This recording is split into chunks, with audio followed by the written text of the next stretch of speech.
nobody bats an eye, but talk nicely to your tools, and everyone thinks you're strange. Weird, right? But here's what I know. Great heating techs treat their tools and your equipment with a level of care that borders on talking nicely to it. When you rely on something, you want it to work. And if you want it to work, you treat it as nicely as you can. It's why fall furnace tune-ups are a really smart idea. You're going to rely on that heating system all winter, and you don't want it to fail you when it's freezing cold out. So treat it nicely now, and it'll work when you need it. Problem is, most heating companies in Birmingham don't do the deep cleaning and maintenance you'd assume comes with a tune-up.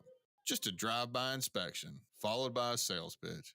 That bubbified behavior is what I started Excalibur to stand against. So if you want a no breakdown guaranteed, talk nicely to it tune-up, call Excalibur Services.com. Alabama license number 15214. Yell at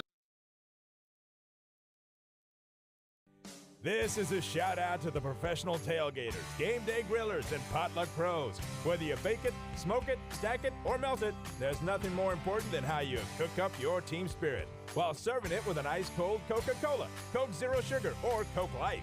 We may not all agree on the best game day foods, but when you serve your meals with a Coke, you know you've got yourself a winner. Enjoy an ice-cold Coca-Cola at the Birmingham Bulls game. Coca-Cola, taste the feeling.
In hockey, the object of the game, quite simply, is to put the puck in the net and keep the puck out of your own net. In the last month, more specifically the last 8 games, Birmingham has failed to score more than 3 goals in any of those games individually. In fact, the Bulls have only managed to score 16 goals during this 8-game stretch. By my math, that's an average of 2 goals per game. So, unless you erect a brick wall in front of your own cage, or you had Dominic Hasek or Marty Brodeur in the net, you're in trouble. A lot of trouble. Having lost the last 4 games, Birmingham is on their worst stretch since the 2021-22 season, in which they failed to qualify for the playoffs.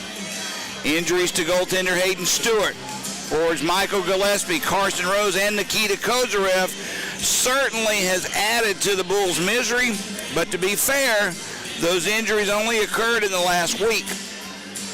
Those men were in the lineup prior to that. We were at a full complement of players long before those injuries occurred. This is what I meant last week when I said there's a point in every hockey season that you can look back to and realize this is where it all started, this is where it all started to fall apart, or this is where we turned the corner. Since then, we've lost 4 straight. Jody Chernesky here along with Greg Drevany at the Pelham Civic Complex for tonight's game between the Birmingham Bulls and the visiting Peoria Rivermen for the first time this season. Greg, you played the game professionally, and you understand the ups and downs of hockey as well as anyone does, if not more so. On paper, the Birmingham Bulls are as talented or more so than anyone in this entire league. Something is amiss. Something's wrong. Is it just bad juju? Has someone angered the hockey gods? Or can this be fixed in any way as the new year approaches? Well, Jody, it's one of those things where, looking at it from a perspective, you had some good numbers there in the beginning. And as a goaltender coming into any game, right, you want to set yourself at a standard and, okay, you say, here's our goal going into tonight. As a goaltender, you figure you're going to get at least 10 shots a period. One of those is going to go in if a 900 save percentage is where you want to be at. So your goal as a goaltender is you want to have 3 or under every game, okay? Some nights you're going to have a hot goalie. He's going to let in less than 3. Some nights you're going to win a game 5-4, 6-5. I had many of those back in the day, but the bottom line is the team rallied behind me and we found a way to pick up the 2 points regardless of what the final score is. Now, the situation that puts you in here, if you're a Birmingham Bulls fan, is putting that 1 goal against the period over 3 periods gives you 3 against. You want to come out and find a way to rally your players and have your forwards score 1 goal a period, throw an extra one in there so you win a game at the end of the night 4-3. Well, that sounds easy enough. And on paper, strategically, you're right. That's really all it should take. But it hasn't happened for Birmingham. We sit up here and we have a good view of 280 by 85 sheet of ice in front of us. We're able to see things that, you can't see at the bench level. You can't see on the ice level when you're playing. There's just something that just seems different this year, Greg, than it has in the previous 2.5 years that you and I have been doing this. I know the coaches see it. I know the players feel it. I know the fans sense it. Exactly what, in your mind, based on all the coaches you've played for, all the practices you've went through, what is it that needs to break so we can somehow throw this monkey off our back and get back to the way we know we can play and we know how good we are? Well, it's one of those things, Jody, where looking at it from the start of the year where the Bulls were in first place and everything was hunky-dory and all that stuff, you had all of our big names coming back. Everybody's in the lineup. You have young rookies who are exciting to watch and everything. But from that standpoint, it's a lot different to coach an all-star team versus a young team in any hockey league, whether it's professional, college, you name it. And I think that that's one thing with the Bulls coming up. You've got guys out of the lineup tonight. Carson Rose, not in the lineup. Gillespie, not in the lineup. Dorsey, not in the lineup. Those are guys with a lot of games who aren't in the lineup, and it's that time of year. Christmas is come and gone. 2025 is banging on the doorstep, and now you've got to look to those young players, your Higgins, your Ledziankos.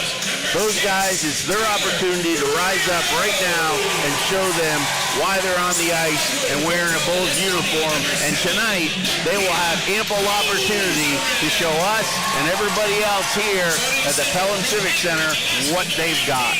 Well, Peoria comes into this game tonight on a different path. They've lost their last 2, but prior to that, they shut out their last 2 opponents, 5-0, 6-0.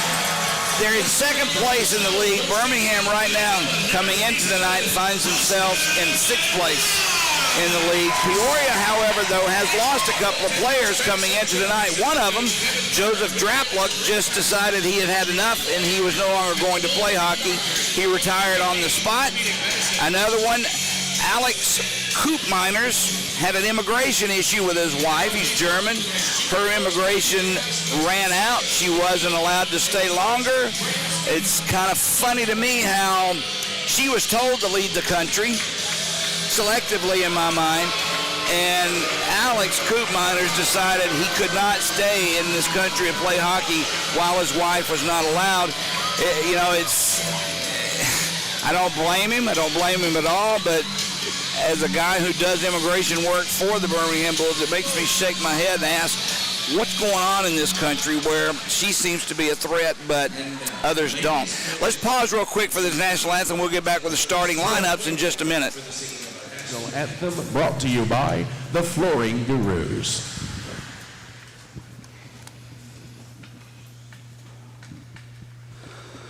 Oh, say, can you see by the dawn's early light what so proudly we held the twilight's last gleaming, whose broad stripes and bright stars through the perilous fight o'er the ramparts we watched were so gallantly streaming, and the rocket's red glare, the bombs bursting in air, gave proof through the night that our flag was still there. Oh, say does that star-spangled banner yet wave o'er the land of the free and the home of the brave. Okay, tonight starting on at first for the visiting Peoria Rivermen. Defensively, they'll go with Kale List, along with Renat Dadajanov. Up front for the Rivermen, Jordan Ernst will play with coach's son, Tristan Trudell, as well as former Bull, Alex Baer. Alex Baer played for the Bulls during the COVID times. Didn't have a great season. We'll talk about him in a minute, but now he's having an unbelievable year and has had the last two with Peoria. For Birmingham defensively, Hayden Ford along with Taylor Briley. Tonight, Nikita Kozarev back in the lineup after missing the last two games with a broken nose. Hockey players are different. They'll put a mask on and play the next night if you allow them to. Drake Glover will be there as well, along with Colton Olnick. For the Bulls, Austin Lotz will be in the net. A record of 4-6-0, goals against of 2.95, save percentage of 9-10. For Peoria, the number one goalie in the league. He's had an unbelievable year so far. Colby Muse, a record of 12-2-1 and a shootout loss. Goals against of 1.79, save percentage of 9.26.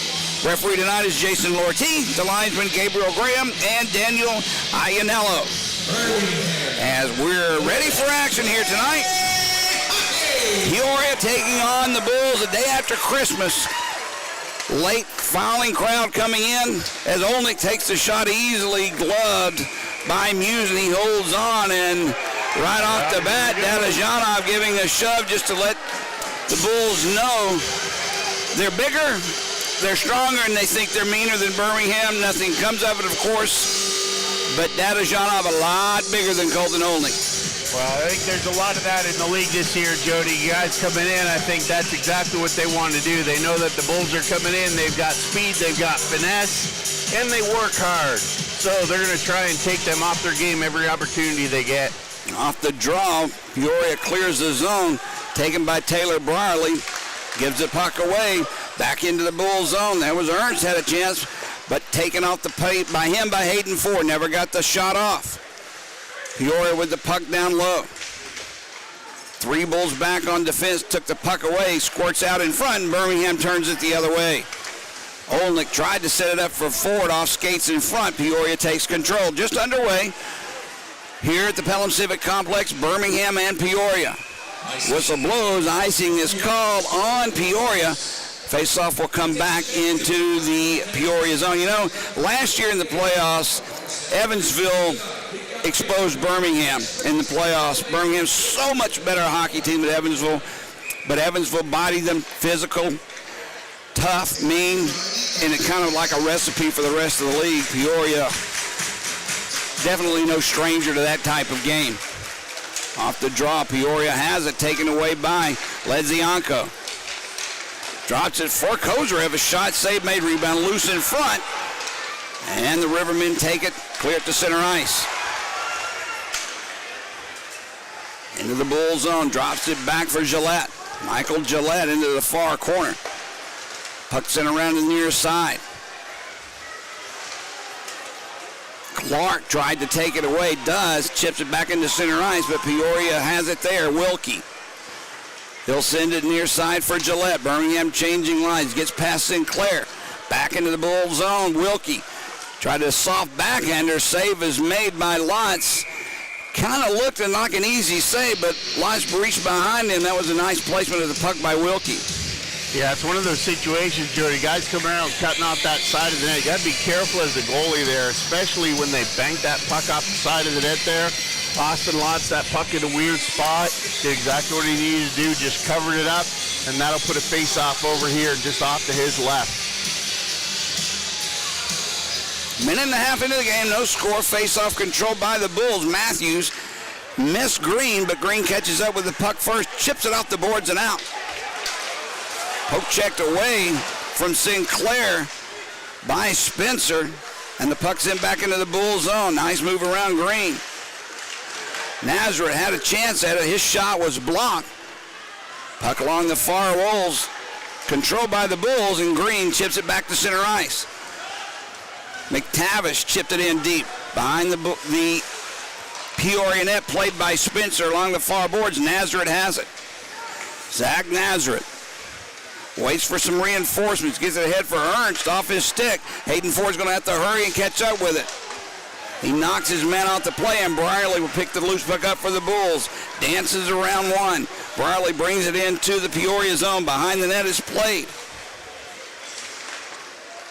Taken there by Tristan Trudell, the son of J.G. Trudell, a former player that played against Birmingham in the old East Coast League with you, Greg. There's a shot taken, glove save made by Lotz, and he holds on as Gagnon ripped one from the far face-off circle.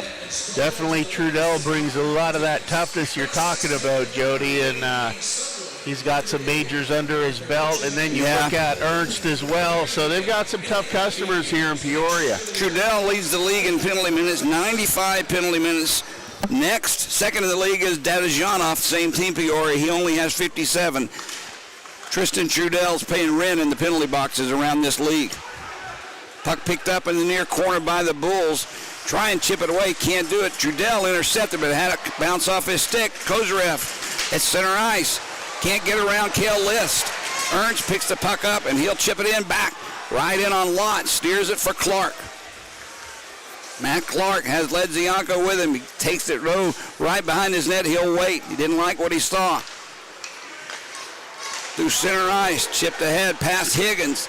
Deep into the Peoria zone. Ledzianko goes in after it, along with Spencer. Kip Ledzianko had it taken away from him, and back comes Gillette into the Birmingham zone. Off of his stick, Ernst has it. Wrap around, never made it through. Loose puck laying right in the goal mouth. Cleared but not out. Spencer, he takes a shot through traffic. Nice play by Ledzianko to block it, but Peoria still maintains control. Chase Spencer backhands a pass to nobody, and it comes right back to center ice. He tried to hook up with Fox, just off the mark. Fox takes it for Peoria, sends it in. Peoria changing on the fly. Through center ice, chip pass. The Bulls, now a big play there. Both players going to the boards hard.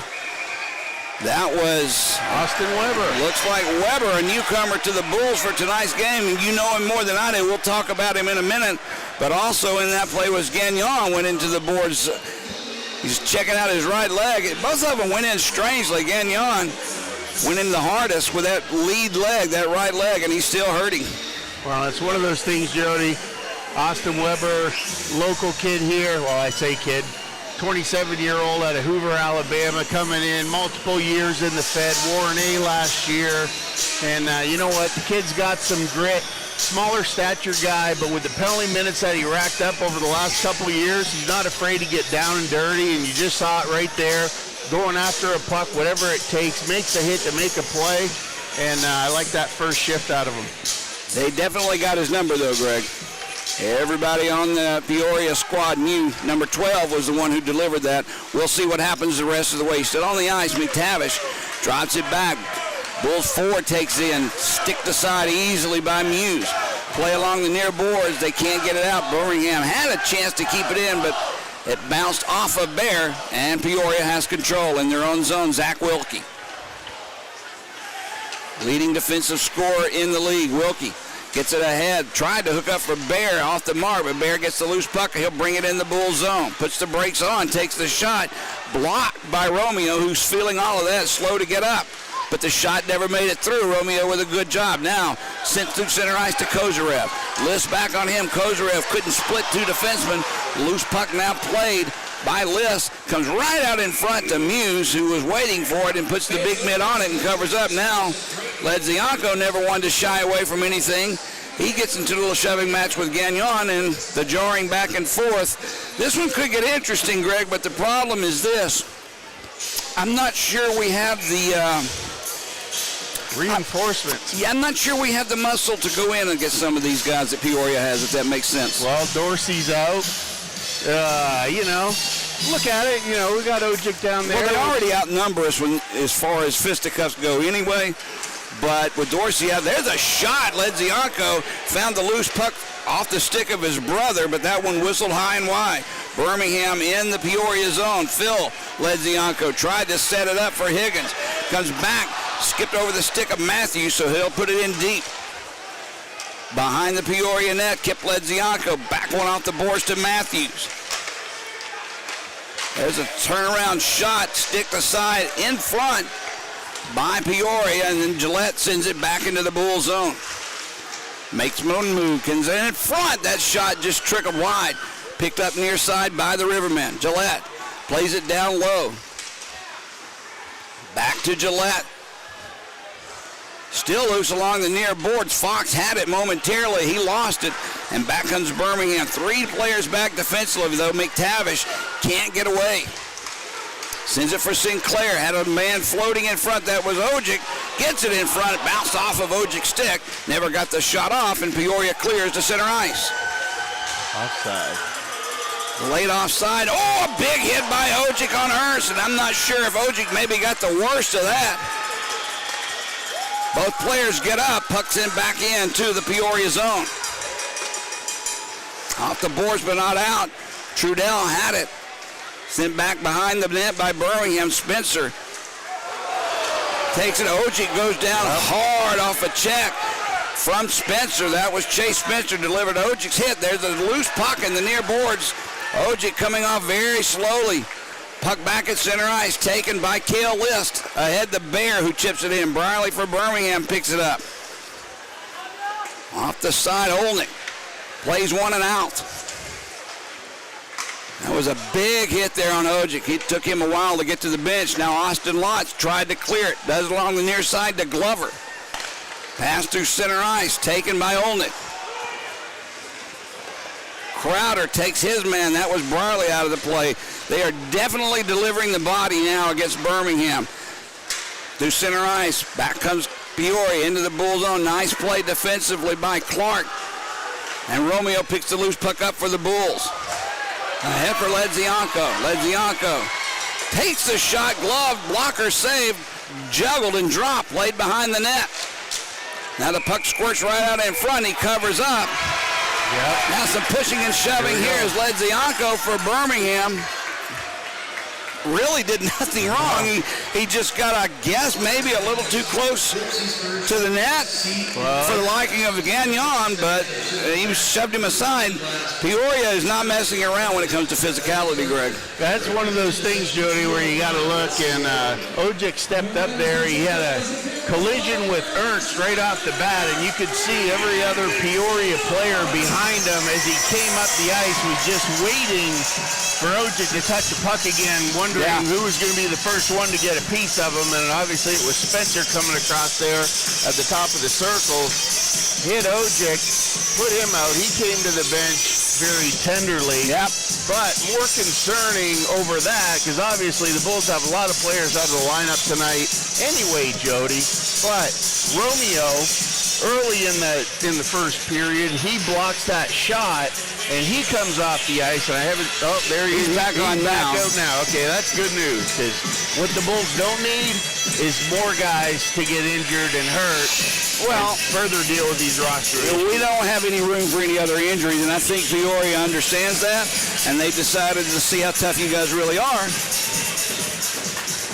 Back to action, Clark. He lost it, tried to set it up for McTavish, and Romeo will just turn and send it right back in as the Bulls clear the zone. Near side, played by Spencer. Tried to get it to Gillette. He stood up there by Clark. Loose puck in the Bulls zone, now picked up by Birmingham. They'll drop it back for Clark. Romeo off McTavish's stick. Played behind the Peoria net. Spencer has it for Peoria. Backhands a pass over for Gillette. Green, that is, picks it up for Birmingham first, but loses the puck. Nice pass by Peoria, but no one there but the Bulls. As Fornars was there in the slot, but nobody else but Birmingham. We got 11:40 to go here in the first period. No scores. The puck sent behind. Lotz got tied up. That puck did along the back of the net, but Birmingham clears. Olnick gives it up for Kozarev. Has Glover with him. Sends it over now, and offside will be called as Trudell tried to line up Kozarev. Now coming in for him, at least a little reinforcements there. Birmingham has nobody to answer for Tristan Trudell, all 6'5", 240 pounds of him. That's a linebacker size in the NFL. Well, it's one of those things, Jody, where you look at it, and I like what the Bulls are doing with the lines tonight because you've kind of got some things set up where you got Glover, Kozarev, and Olnick.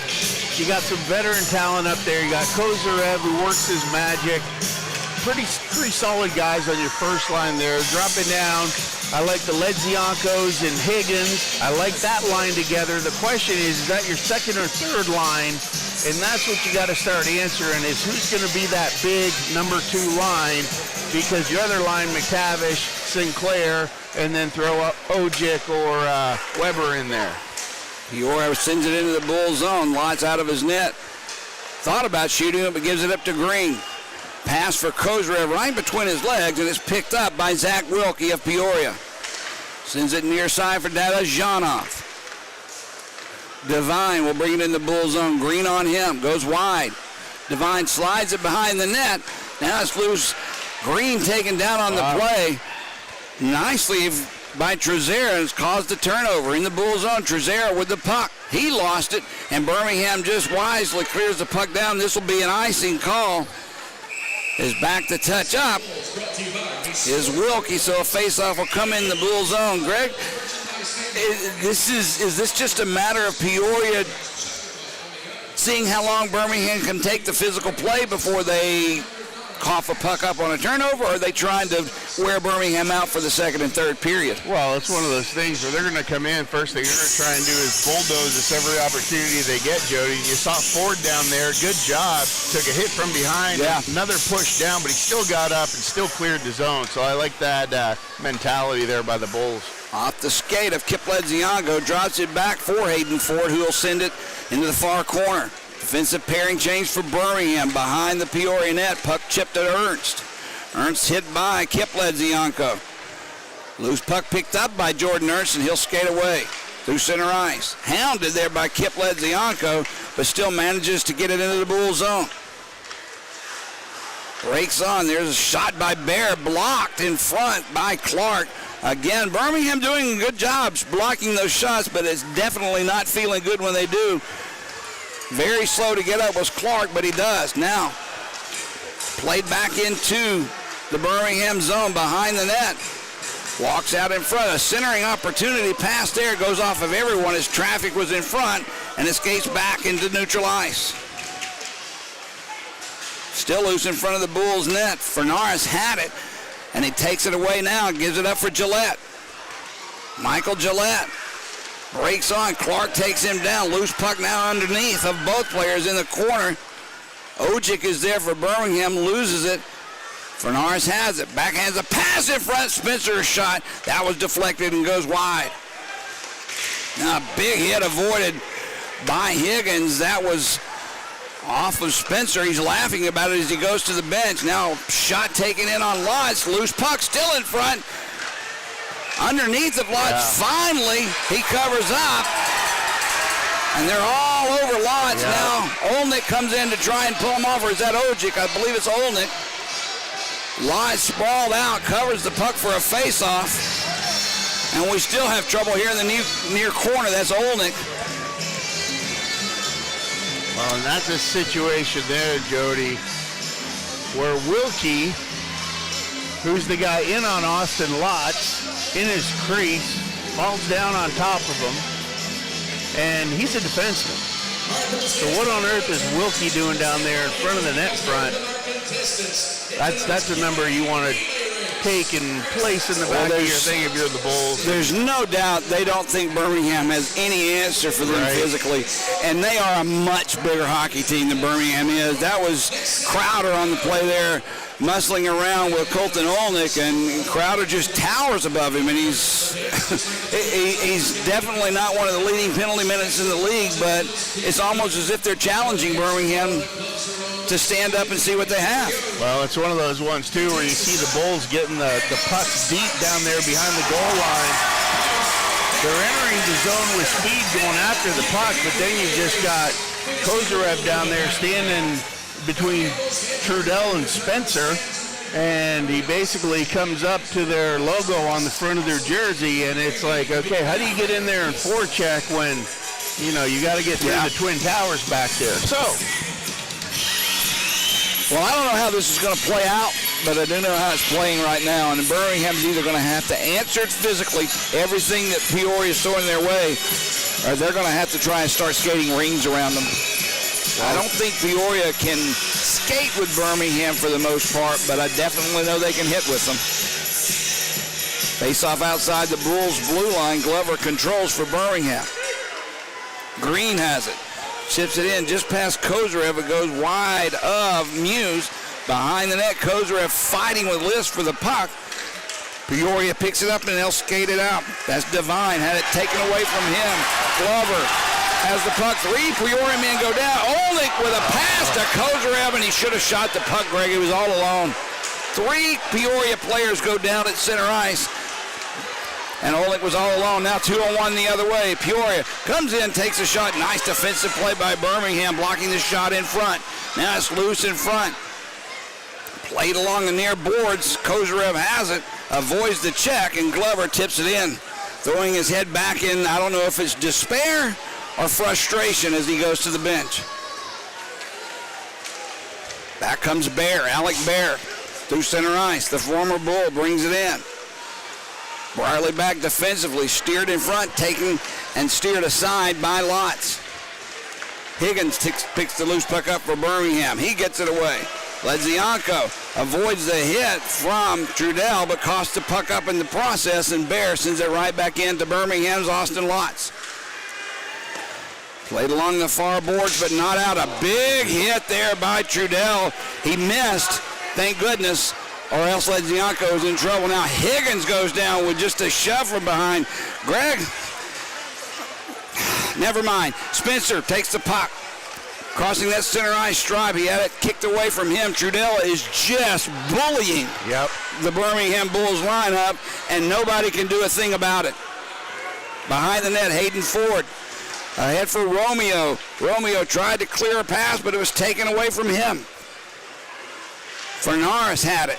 He sends it around the boards and out. Finally, Birmingham's Ledzianko just chips it free, but right back onto the stick of Peoria. Nice play for Fernaris. He gets around 2 players in ahead of the play, though, offside. Greg, they're just, I don't want to say what I really mean, but in this case, they are just, bully is not the word that I want to use.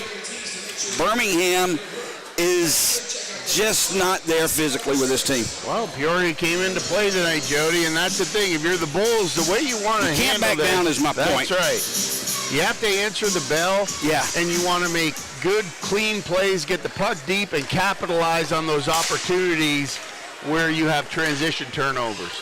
Lott steers it into the near corner. Birmingham takes it, puts it back to center ice. Gagnon, bad pass. He tried to hook it up for Wilkie, and it went all the way back into the far corner. Sinclair takes the hit, but he gives it up. Far side now. Sinclair again hit by Crowder. This one comes to the near side. No penalty call as Crowder had taken Sinclair out of the play. Birmingham chips it into the Peoria zone, steered aside by Muse. Nazareth had it, taken away from him. Loose puck along that center ice stripe. Olnick goes in. Crowder, we got there first. Now Olnick takes it away, has Kozarev in front. Olnick's shot or pass was deflected away, and Peoria comes back with the puck. That's Crowder. Crowder sets it up. Nice play defensively by Matthews, causes the turnover, and Kozarev avoids the check from Trudell, and that's all Birmingham is doing, Greg, is avoiding checks. Finally, a shot taken along the far boards over there by Olnick, gloved, and I'm not kidding when I tell you, to me, it looks like Birmingham is avoiding checks instead of taking the play to Peoria, and that's bothersome. That's worrisome. Well, it's one of those things, Jody, where you've got to identify strengths and weaknesses here, and that's why I'm saying I think it's in the Bulls' best frame of mind right now just to get the puck deep and capitalize on their opportunities. Are we intimidated by what we're seeing? Absolutely. The Bulls are playing like they are intimidated. There's a shot, he scores! Right off the draw! A nice play, Ledzianko kept Ledzianko, found the puck right in the slot, smacked it home without worrying about a pass, and the Bulls take a big lead, or to me, based on the way things are going, that's a big goal and a 1-0 lead for Birmingham. And that's exactly what I was talking about, Jody. It's one of those things where in between the whistles, you're not going to outmuscle Peoria tonight. But what you have to do is you have to capitalize on loose pucks, especially below the circles. Be ready to pull the trigger at all times. That's exactly what Ledzianko did, and the Bulls are up 1-0. Ledzianko! His third goal of the season. The assist, number 23, Phil Ledzianko. Goal scored at 14. So lone assist goes to his brother Phil. Birmingham up 1-0. With the play in the neutralized zone, Brierly sends it in. Far boards, Peoria has it behind the net, Spencer. Spencer backhands one off the near boards, back into the Bull zone. Lotz has to come out and play it.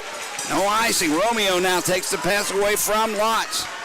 Drops it back. Weber banks one into that far corner. Played by Cale Litz. Ahead for Trudell. Clark will take that bouncing puck. Trudell takes it right back. Taken away from him by Romeo.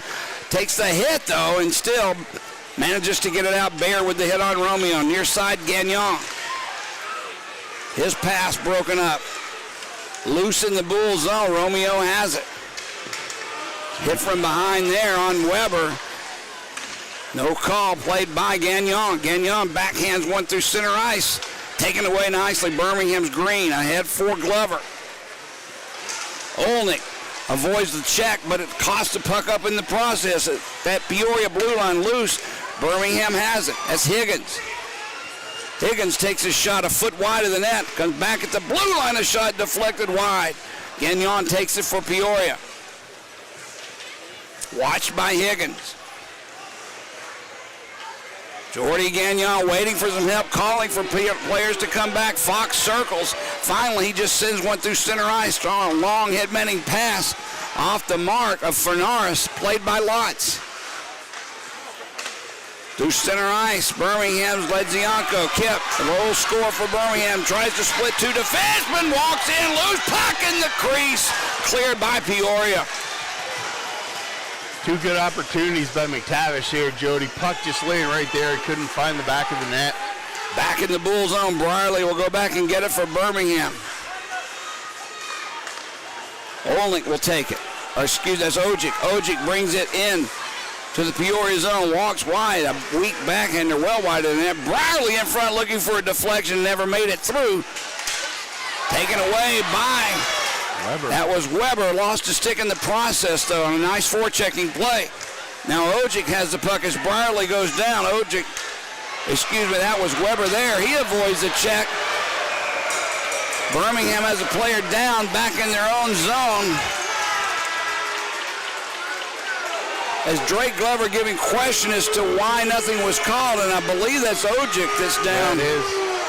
Favoring the lower body there. Looks like that right leg as Crowder goes into the penalty box. I did not see what happened, but I'm going to have to assume it was a knee-on-knee type thing. That's not good. as there is absolutely no pressure Tobias Ojic is putting on that right leg at all. He tried to get up. He just couldn't do it. With 3:06 to go in this first period, you knew it was just a matter of time before something happened.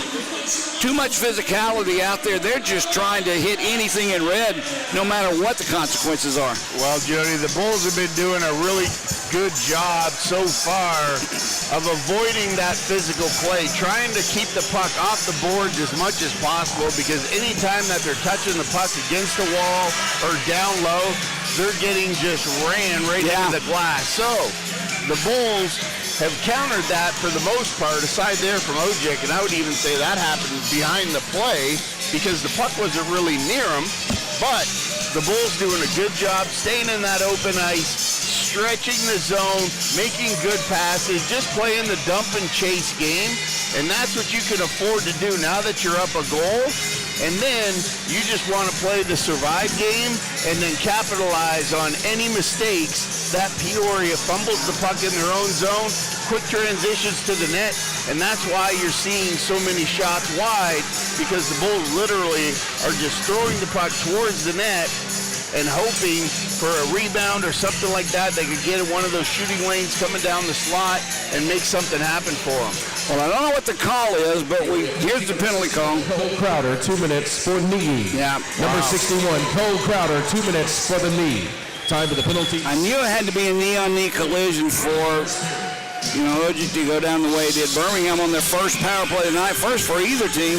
Number one power play in the league for Birmingham, a success rate, 27.1%. Peoria, on the other hand, second in the league in penalty kills. That's McTavish with the puck as we begin this power play near face-off circle. Down low for Glover. Or excuse me, that was Sinclair. Brierly sends it far side. Kozarev down low for Glover. Back to Kozarev. Clogging up the middle there is that penalty kill for Peoria. Kozarev has it through the slot. Takes the shot, deflected by Peoria, but not out. Played by Kozarev, drops it back for Brierly, has Glover with him. Loose puck finds the stick of Sinclair. One-timer brought Brierly, that one didn't get through. Picked up by Fernaris, and he clears. Right idea though, Jody. You saw Kozarev cocked and loaded over there on that left rebound lane, and the puck came by, just popped over his stick. Birmingham will try and set the last part of this power play. A minute to go in the power play for Birmingham. 2 to go here in the first period. Hinge pass back to Ledzianko. Phil brings it in. Taken away from him. Yep. By Dadazhanov. Olnik finds the loose puck. Comes right back to Phil Ledzianko. Drops it for Higgins. Far side. Back at the point for Romeo. Romeo sends it for Ledzianko. Down low. Tried to walk out in front was Higgins. Couldn't do it. It was cut off. Phil Ledzianko with 30 seconds of power play time remaining. Drops it down low to Higgins. Walks out in front. Save made by Muse. And he holds on. Nice idea by Higgins. And he was able to get the shot off. But Muse had the angle and the shot cut off. Well, I like it, Jody. The Bulls are moving from the perimeter, passing around. And if you notice how quickly the Bulls are moving the puck, that is by design, because you do not want to carry the puck, hold on to the puck, and especially get caught on the wall against these guys. Down low, Higgins had some area, stepped out into the slot, good shot, better save by Muse on that one. Face-off taken by Olnik and Gillette for Peoria. Back at the point, Romeo has it. Romeo almost lost it. Ledzianko steps in front, but it bounces back into center ice. Romeo sends it back in, so the Bulls will have to clear the zone. We're down to 10 seconds of power play time remaining for Birmingham. Matthews had it. This was going to be offside, but so Matthews has to circle out, and that'll kill the penalty as Wilkie sends a long pass or a long shot from his own zone, gloved by Lotz, and he'll drop it. We're down to a minute to go here in this first period of play. Bulls up 1-0. Green sends it far side. Weber takes the shot, easily saved by Muse, and he holds on with 54.8 seconds remaining here in the first period of play. Bulls up 1-0. And I know it's not very sexy, Jody, but like what Weber did there is exactly what the Bulls have to do for right now until they can weather this storm. because putting that puck down deep with the size of the Peoria defenseman is not somewhere that you want to go if you're a Birmingham forward right now. Face-off will be to the left of Colby Hughes. McGregor Sinclair for Birmingham. Now Bear is tossed. In his place will be Fox. Birmingham controls. Matthews had it. Didn't send it in deep, but it's picked up there by Wilker. He'll drop it behind his own net. Played along the far boards and out. Loose at center ice. Sinclair had it. Taken away from him, though, and the Bulls in their own zone. McTavish will pick the loose puck up. We're down to 30 seconds of time remaining. Loose puck in the Bulls zone. Kale List a shot, never made it through. McTavish backhands one and out. Nazareth brings the puck in the Bulls zone. Green takes it away from him. Now Matthews picks the loose puck up. Birmingham will try and clear him and does. That's Colton Olnick. 2 men back defensively. Can't get past him. Olnick drops it back for Kozarev. He looks. Nobody was there. Kozarev hangs on to the puck, though. Tried to get it back to Romeo, but it was deflected by the defense of Peoria into the crowd. Greg, Kozarev had a nice idea, but he just didn't get that shot off or on this left wing side before it was closed down at that near post. Well, and that's it. You got to be quick and you got to be shifty. Move the puck intentionally. Keep it in those safe zones. And like I said, every time you saw Kozarev had that opportunity, because I don't think it was Wilkie, but his partner came in, fell down playing Kozarev, and that gave Bulls the opportunity to score. Face-off won by the Bulls. Kozarev got the shot off immediately, but it never made it through to Muse. And that will do it for the first period of play. Birmingham out shooting Peoria 8-6, and will take a 1-0 lead into the locker room. And, you know, Greg, it's not a lot. And, man, this sounds bad what I'm about to say, but I did not expect Birmingham to be in a situation where we're up 1-0 at the end of one. I either expected it to be no score or somebody jumping all over the other. Well, it all depends how you look at it, Jody, because the good thing is when you're a team and you're playing a hockey game, you can really only focus on one of two things. Either you're focusing on the physical game and trying to beat a team down, or you're focusing on the scoring game. And right now, the Bulls are doing a really good job defensively, keeping Peoria away from that dangerous spot in the slot area, and they're moving the puck well, they're clearing the zone, they're making simple plays, clear the blue line hockey, and they're moving the puck quickly, and scoring that goal was probably the biggest saving grace that happened for the Bulls, because now Peoria's got to decide, are we going to play hockey or are we going to keep trying to goon it up, knowing that the Bulls are up a goal and we're dangerous when we can create turnovers from the circles down. You know, I don't know. Greg, did you have any brothers when you were growing up? Absolutely. Younger brothers, older brothers? Older. Okay. Well, I'm sure they did this to you. At times when you're the older, bigger, stronger guy in the room, you toy with your little brother. You toy with your little cousin or the little guy that lives next door to you. And it's kind of funny to you, pushing him around, knocking him down. That's what it looked like Peoria was attempting to do with Birmingham in that first period.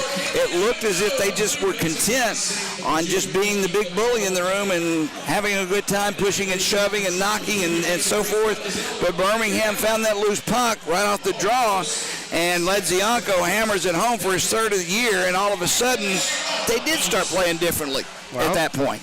It's a style and it's a tactic, and for the most part, Jody, it's effective. As long as you're in a 0-0 hockey game. As soon as the Bulls go up a goal, now Peoria has to balance that physical game style, and they have to try and mix in some offense, which obviously, if you look at their hit count that period and compare it to their shot count, they probably had 30 hits and only 6 shots. So, Easily that many hits. Being that the Bulls, they had that one opportunity on a bad transition turnover by Peoria where they had the 3-on-1 and they couldn't convert on that one. So if you're the Bulls, you want to keep doing what you're doing. That's surviving, stay into the middle of the ice, move the puck quickly, and wait for the opportunities, and when they're there, you got to strike. For what it matters, you guys that are number people, and I am for the most part as well, Birmingham, when scoring first, has a record of 7-0-1-1. We are unbeaten, or we haven't lost a game in regulation anytime we score first. We have lost in overtime in a shootout, but we always gain a point, as my point, when we score first, at least leading into tonight. When Birmingham is leading a hockey game after one period of play, are unbeaten 5-0-0. Consequently, when Peoria is trailing at the end of one period of play, they're 2-2-0. And I don't know if any of that means anything. I've always said I don't get why that first goal is so important, but yet it seems to be that first goal not only sets the tone, but for Birmingham, we're unbeaten when we score first. Well, look what happened in this game, Jody. You had Peoria running all over the place, being the bullies on the rink, not thinking twice about it, just waiting for their opportunity to strike. But then the Bulls score, and now all of a sudden Peoria has to rethink their game plan and try and do something different. So, from the Bulls standpoint, hey, it's working out for them right now. You play survive hockey, capitalize on Peoria's mistakes, and you know what? If Peoria only gets 6 shots a period, I like our chances with Austin Lotz in net against 18 shots in this hockey game. Well, that's something we can talk about too, but Peoria, they turn into a different team from the first period to the second period, Greg. In the first period this year, Peoria is a -1, which means they've given up one more goal than they've scored in the first period. But things happen to this team in the second period. They're a +21 going into the second period this year. They've scored 35 goals and only given up 14 in the second period. So it's kind of clear to me that they're going to come out with the rear end blazing and their sticks flying high. They're going to try and put Birmingham away both physically and on the scoreboard here in the second period that's coming up.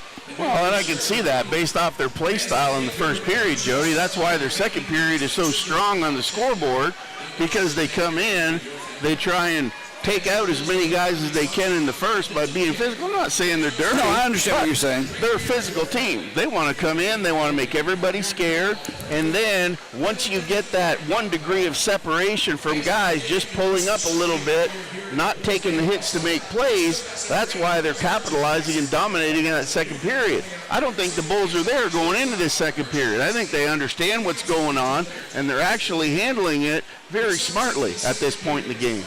Well, I will say this. There's one thing going in Birmingham's favor that most people, they don't really realize until you look at the lineup. Peoria came into this game tonight with only 5 healthy defensemen. And one of those defensemen, Zach Wilkie, is actually their second leading scorer, 23 points on the year, only trailing Alec Bear, who's 4th overall in the league. My point is they can't really afford for their defensemen to get caught up in nonsense and wind up being off the ice for any stretch of period of time, 2 minutes, 5 minutes, or even misconduct type minutes. So on that back end for Birmingham, there may be some opportunities to take advantage, because Peoria knows we cannot afford to lose any defensemen for any length of time. Have you got any stats on the third period on Peoria, Jody? I do. In the third period, they're a +17. They've scored 27 goals and given up 10.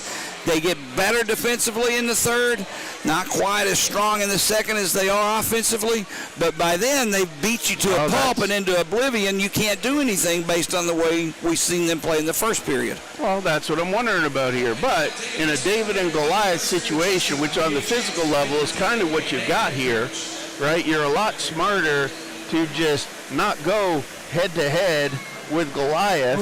Yeah. Lead them around, run them around, let them chase you around the battlefield, let them get tired, and then that's what I'm waiting to see with 5D. They've got big D. They're physical. They step up everywhere. They're finishing guys in the corners, left, right, and center. That's fine, but can they do it for a full 60 minutes with only 5D will remain to be seen.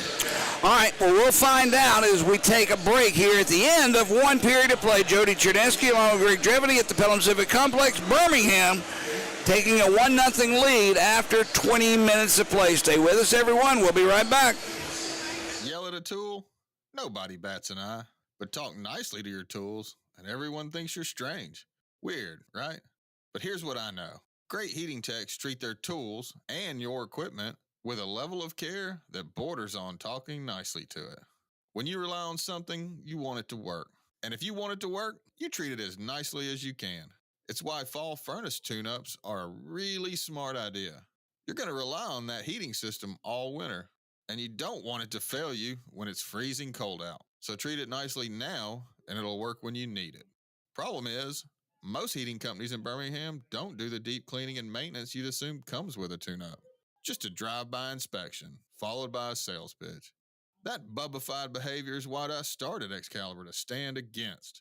So if you want a no breakdown guaranteed, talk nicely to it tune-up, call Excalibur Services.com. This is a shout out to the professional tailgaters, game day grillers, and potluck pros. Whether you bake it, smoke it, stack it, or melt it, there's nothing more important than how you cook up your team spirit while serving it with an ice cold Coca-Cola, Coke Zero Sugar, or Coke Life. We may not all agree on the best game day foods, but when you serve your meals with a Coke, you know you've got yourself a winner. Enjoy an ice cold Coca-Cola at the Birmingham Bulls game. Coca-Cola, taste the feeling.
Jody Chernesky back with Greg Dreveny live at the Pelham Civic Complex in between the first and second period as we get set for second period action. Birmingham leading by a score of 1-0, and at least to me, Greg, it's kind of a surprising score.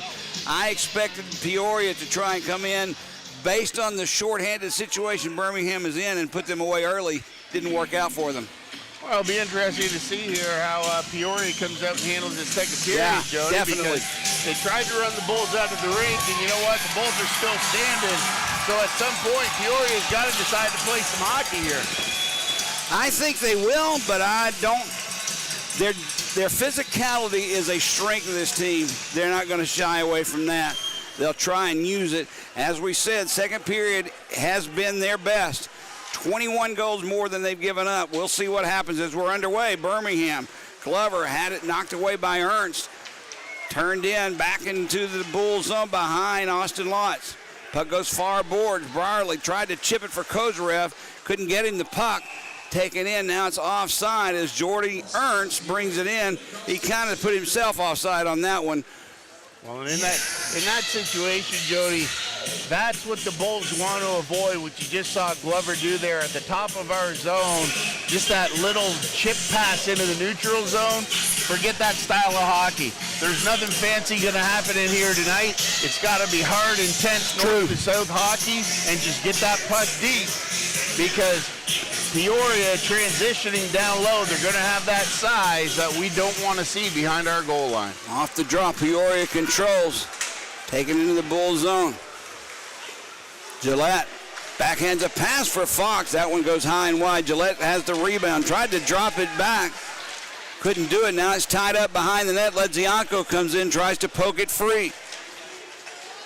Still behind the net. Fox had it now. Gillette and Ledzianko both go down. Kip, his brother, sends it ahead for Higgins. One man back. Higgins tried to cut in front. Lost the puck off the end of the stick. He has control. He'll send it around the near side. And that's the right idea by Higgins. If you run out of real estate, just put the puck back where nobody is. Fernaris chips it ahead, tried to get it out. He does, but this one would be an offside call as Birmingham tried to bring it back in. The physicality, the hitting is still there, but it seems to be a little bit more under control for Peoria in the first minute in this second period. Well, I think the Bulls have done a good job transitioning and changing their style, because what you don't want to do if you're the Bulls, you do not want to carry the puck across our defensive blue line into the neutral zone, because there's 2 and 3 Peoria Rivermen stepping up, looking to rip your head off. Waiting for the puck. Finally dropped, controlled in front of that Bulls bench by Peoria. List banks one off the boards, back into the Bull zone. Green takes it for Birmingham, and the Bulls clear. Weber knocks it away from Bear, but it's still loose, and the loose puck comes all the way back into the Bull zone. Matthews with it, has Weber with him, chips it up and out. Taken by McTavish. He has Miss Sinclair with him. McTavish puts the brakes on. There's a shot. One-timer made by Green. Save made by Peoria. Now it's behind the net. Sinclair tips it for Weber. Avoids one check. Goes down. Loose puck, far boards. And back the other way comes Peoria's Bear. Alec Bear. Behind the net. Lodge plays it. Sinclair tips it ahead. Now Weber had it. Just bounced off his stick. Green will take it and try and set it up. Now Olnick takes a big hit over there. Sticks both got up. Now in front, there was Glover cruising. He took the pass from Kozarev. Glover kind of got behind the defense. They weren't expecting him to be there, but Colby Muse, the league's #1 goaltender, shuts the door on him. Well, and that's what happens, Jody, when you play that physical game in the neutral zone that Peoria is playing. If one defenseman steps up for the big hit, that's what opens up Glover on that back door, with McTavish making a smart play, throwing it out in front, and having a good scoring opportunity. Off the draw, loose puck sent through center ice. Nazareth has it for Peoria. Tries to get around Romeo. Romeo takes him down. Come on. And they're going to call that a penalty.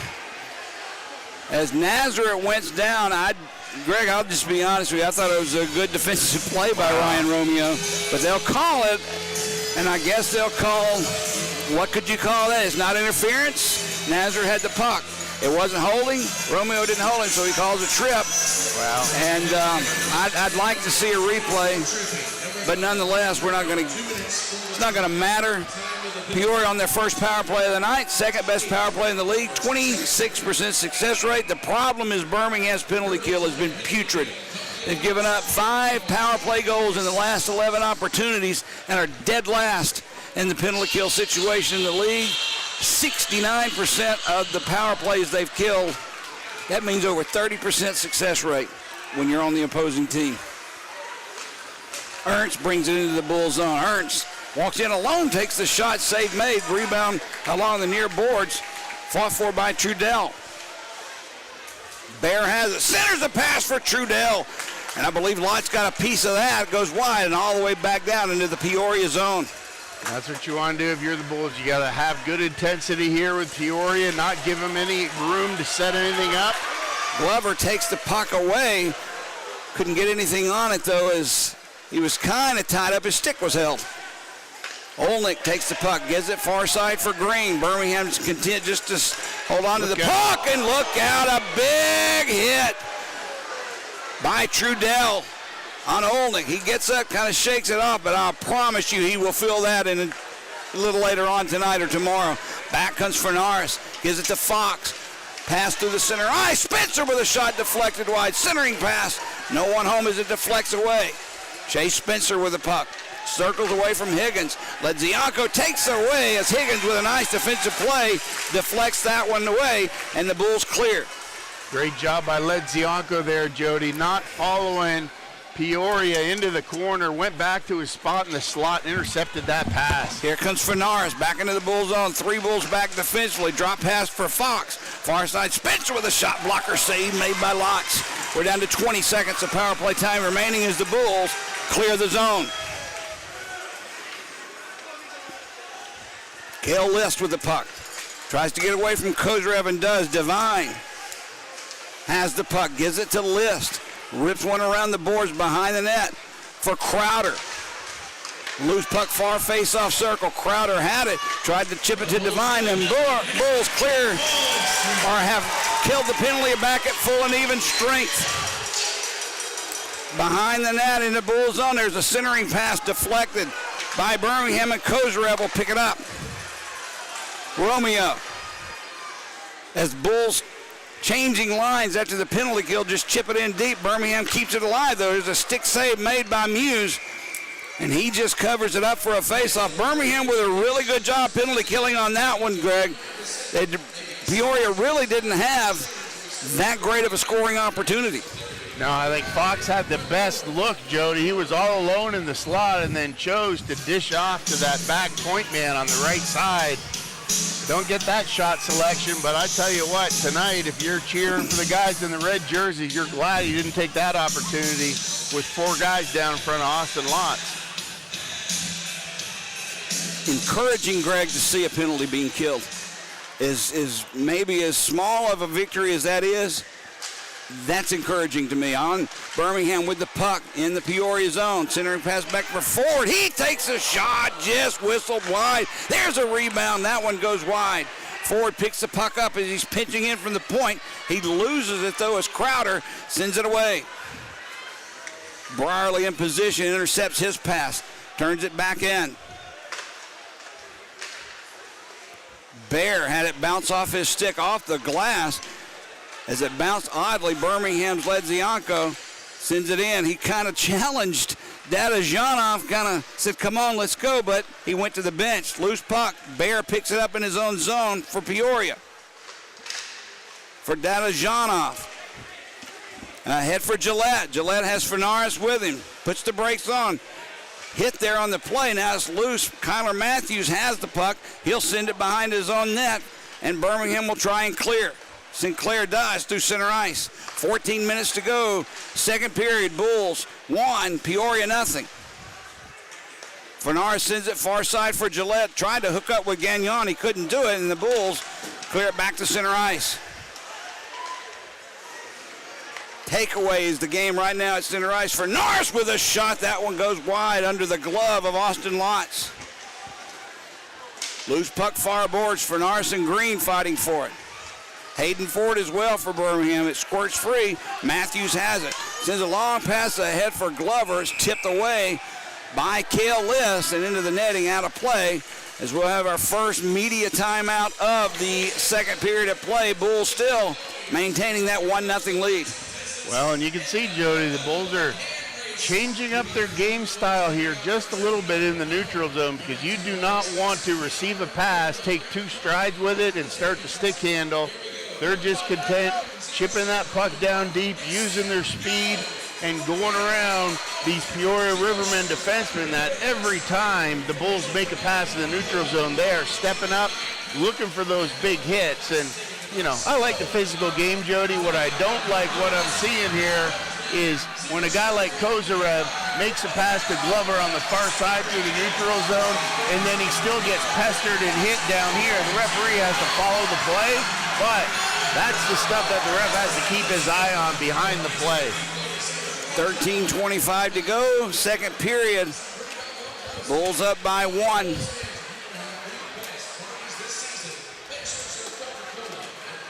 Nazareth out with Zach Devine.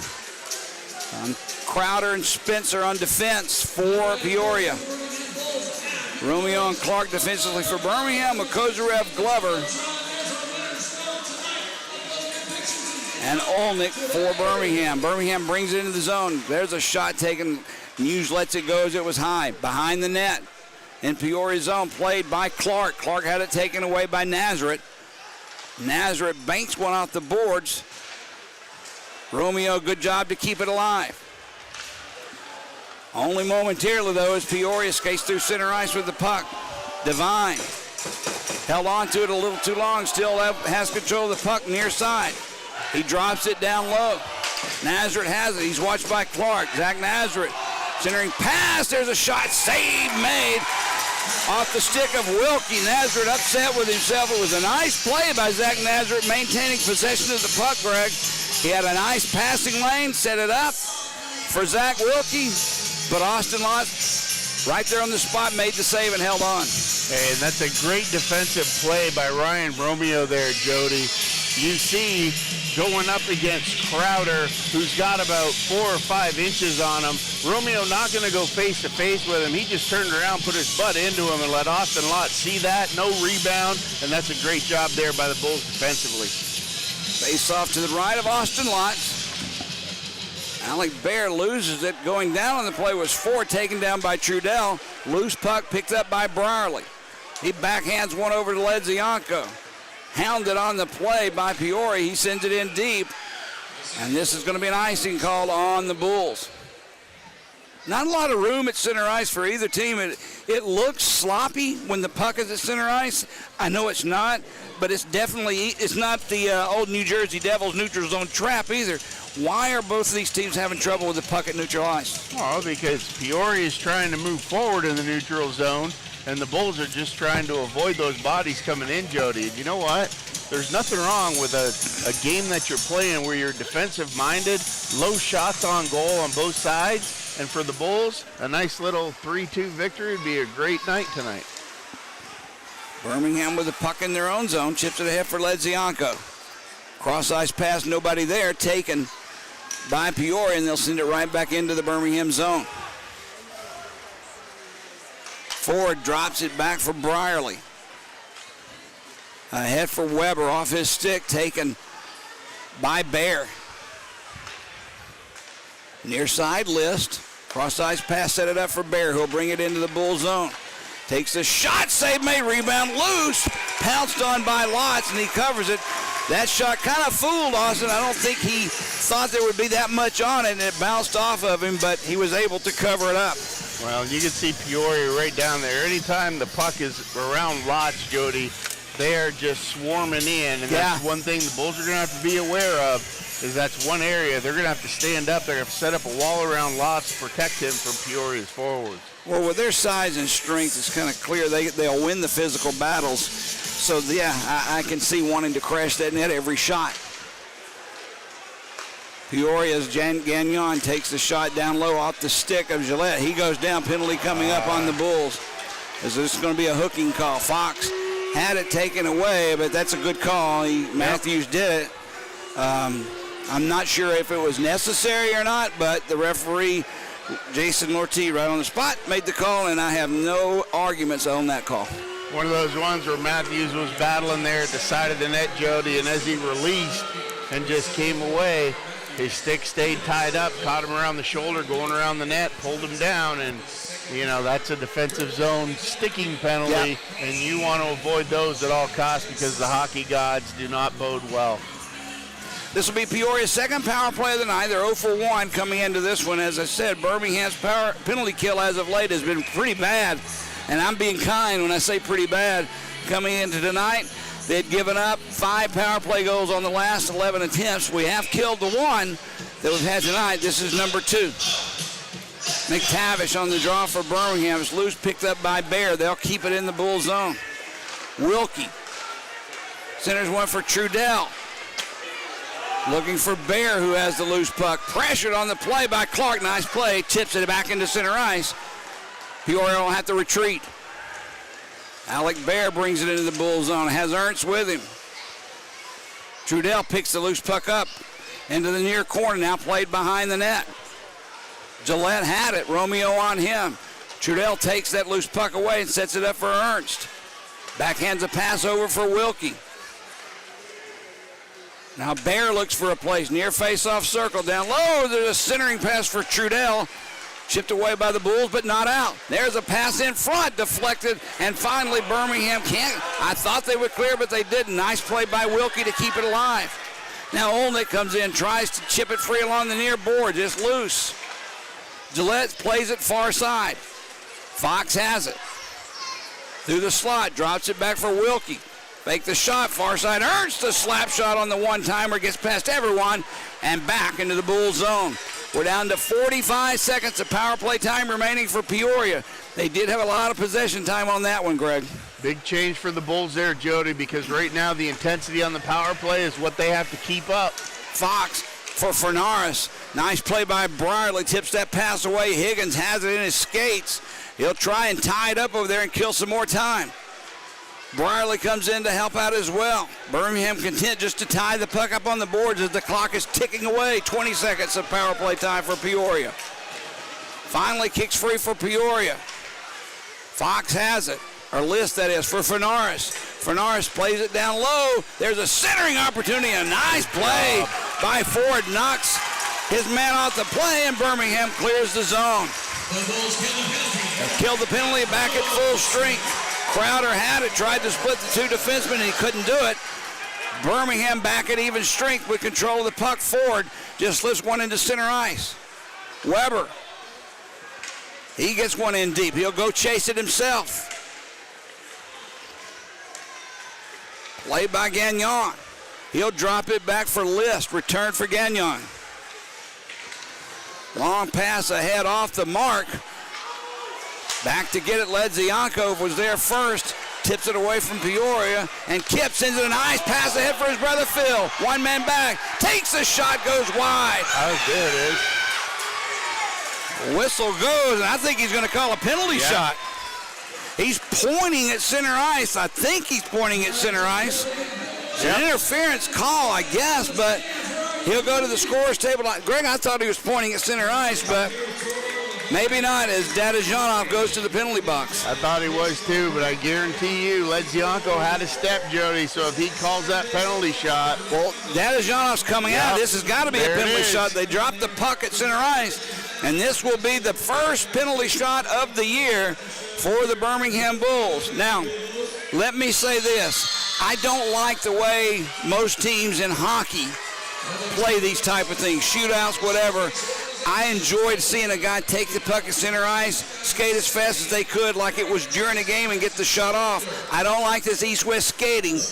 I hope that's not what Ledzianko tries to do here. I want to see him attack a penalty shot the same way they would a breakaway during a game. So with views and warm-ups, Jody, what I'm looking for Ledzianko to do here, you come straight down the middle, like you said, attack with speed, open up like you're going to shoot, and he drops down. He's got that short goalie stick. I don't know if you noticed that or not, but he likes to butterfly down, keep that stick low. You want to pump fake, little dipsy-do around him into the open net right here for Ledzianko. Craig Simchuk and I talked about this a couple of weeks ago, about strategies with shootouts and penalty shots. All depends on the goalie. I just don't like to see the figure skating, the east-west, slowly here, slowly there. Just get the puck and go. All right, Phil Ledzianko takes it to center ice. Far face-off circle through the slot. Didn't even get the shot off. And that's okay. Yeah, it's okay, Greg, but if he takes that puck at center ice, skates like his pants are on fire, like Wayne Gretzky used to do, and just rip a slap shot, that's on net and it's a possible goal. And what you saw there was neither of the above. What I mean by okay, Jody, that's just rookie nerves, probably his first penalty shot ever in pro hockey, so. Nerves, or was that strategy? No, that was nerves. Okay, I will defer to your judgment on that. But it's not the first time I've seen Birmingham or any other team for that matter attack a shootout or a penalty shot in that manner. I'll never forget Wayne Gretzky said if 100% of the time he'd rather have a slap shot, whether it be on a breakaway or anything, and that's the greatest hockey player that will ever lace up a pair of skates, and he's telling you what to do. All right, face off to the right of Colby Muse. Birmingham up 1-0. Sinclair wins the draw for Birmingham. Matthews with a shot goes wide. Loose puck picked up near side and cleared by Peoria. Green with the puck for Birmingham. Chased by Ernst, so he'll bank one off the boards but not out. Bear keeps it alive. He'll send it near side where the Bulls pick it up. Matthews just lifts one into center ice and clears. Spencer rips one past Lost. Now it takes a funny hop off the boards, picked up by Alec Berry. He'll cut behind the net. Turns around, takes the shot. A wrister save made by Lost. He was expecting it, but a funny hop off the boards there results in a good scoring chance for Peoria. Well, as long as the Bulls can keep that, Jody, protect the front of the net and keep Peoria taking those perimeter shots from the bad angles, Austin Lotz, you saw it again, solid at the side of the net, no rebound, covers it up, and now face off here to his right side. Drake Glover on the draw for Birmingham. Fox for Peoria wins. List sends it behind the net. Peoria has it. That's Gillette with the puck. He'll circle through the slot, still holding on to the puck, watched by Olnick. Gillette pressured now by Brierly. He'll try and get it to Fox, taken away by Drake Glover. He'll send it far side for Taylor Brierly, and Birmingham clears off the stick of Kozarev and put it right back in by Peoria. Hayden Ford clears it far side. Gillette intercepts. Farnaris sends it near side. That is Janov, taken, at least had a shot at it. Kozarev steps in between. Now there's a shot and they score. He walks out in front. He's going to wave it off. Gillette took a funny hop off the board, skated right through the crease, and slipped it around Austin Lotz. The referee, Jason Lortie, right on the spot, waves it off. I'm not sure what the waving would be unless they're going to look at the video. I think what they're saying was he was in the crease and impeded the movement of Austin Lotz, and they're going to check that to see if, in fact, that goal or the shot was taken while he was inside the crease. One of those ones, Jody, that definitely stepping across with Austin Lotz protecting that near side post, coming across, he had Lotz beat. And if he would have went far side into the open net, there would have been no question at all. But he came back and shot the puck back into Lotz. And I don't know that it crossed the goal line because Lotz coming across, he put it right back into Lotz. Well, and it ended up in his glove. Are they looking at the video review to see if the puck crossed the goal line or if he was in the crease? I don't think you can look to see if he was in the crease. Nope. I think it's just a goal judge situation. I don't know. Both of the Peoria players raised their stick. If that's what they're looking at, it's probably going to wind up being a goal. But remember, he waved it off, so it has to be some sort of evidence that it did cross the goal line. It has to be without a doubt to overturn the call that was made on the ice. So great job by the referees. A great position down there. And the question is, when he came back, did Lotz get his glove on that puck ahead of the goal line or behind it? Because that's what they're looking at right now. Birmingham had a situation last week, if you can remember, Greg, where this worked in their favor. They went back, looked at the replay. This is when Ray Pack gave him his iPad and said, look at it, and it resulted in a Birmingham goal. I later found out that it wasn't Ray Pack saying, here, look at this. It was because the iPad at the scorer's table would not work, and the only one that was working was the one at the Bulls bench. Now they've actually went into the penalty box, the Birmingham penalty box, so they can communicate more properly with the scorer's table. And both the referee and one of the linesmen are there looking at the replay. I don't know what's going to wind up happening, but... Well, you can see, Jody, big call. If you look above Austin Lotz's head right now, I think it's that other angle camera that they're going to be looking at to see if that puck did cross the goal line. That's probably something that we won't be able to see here on Flow Sports. I don't know who controls the goalie cams or goal cams, if you will, but they're really taking a strong, hard look at this. It's as if there's, you know, sometimes in football, the referees, you look at the replay and it's literally millimeters where a toe is either in or out, and there's no way a human being can make that call in a split second. That may be what's going on now, that they're just looking to see if that puck did cross the line completely or not. And that completely is the key there, exactly. Jody, because if that puck does cross into the white, but Austin Lotz with his glove blocks it from completely going across the line, that is not a goal. I think it's going to be a goal. There, the referee is talking intently with the score, the official score. No goal. No goal. Okay, I was wrong. He'll come and give an explanation to Eric Levine, the acting coach, which we'll get into in a second. Eric Levine, a former goaltender and a great one at that, taking over for Peoria head coach J.G. Trudell.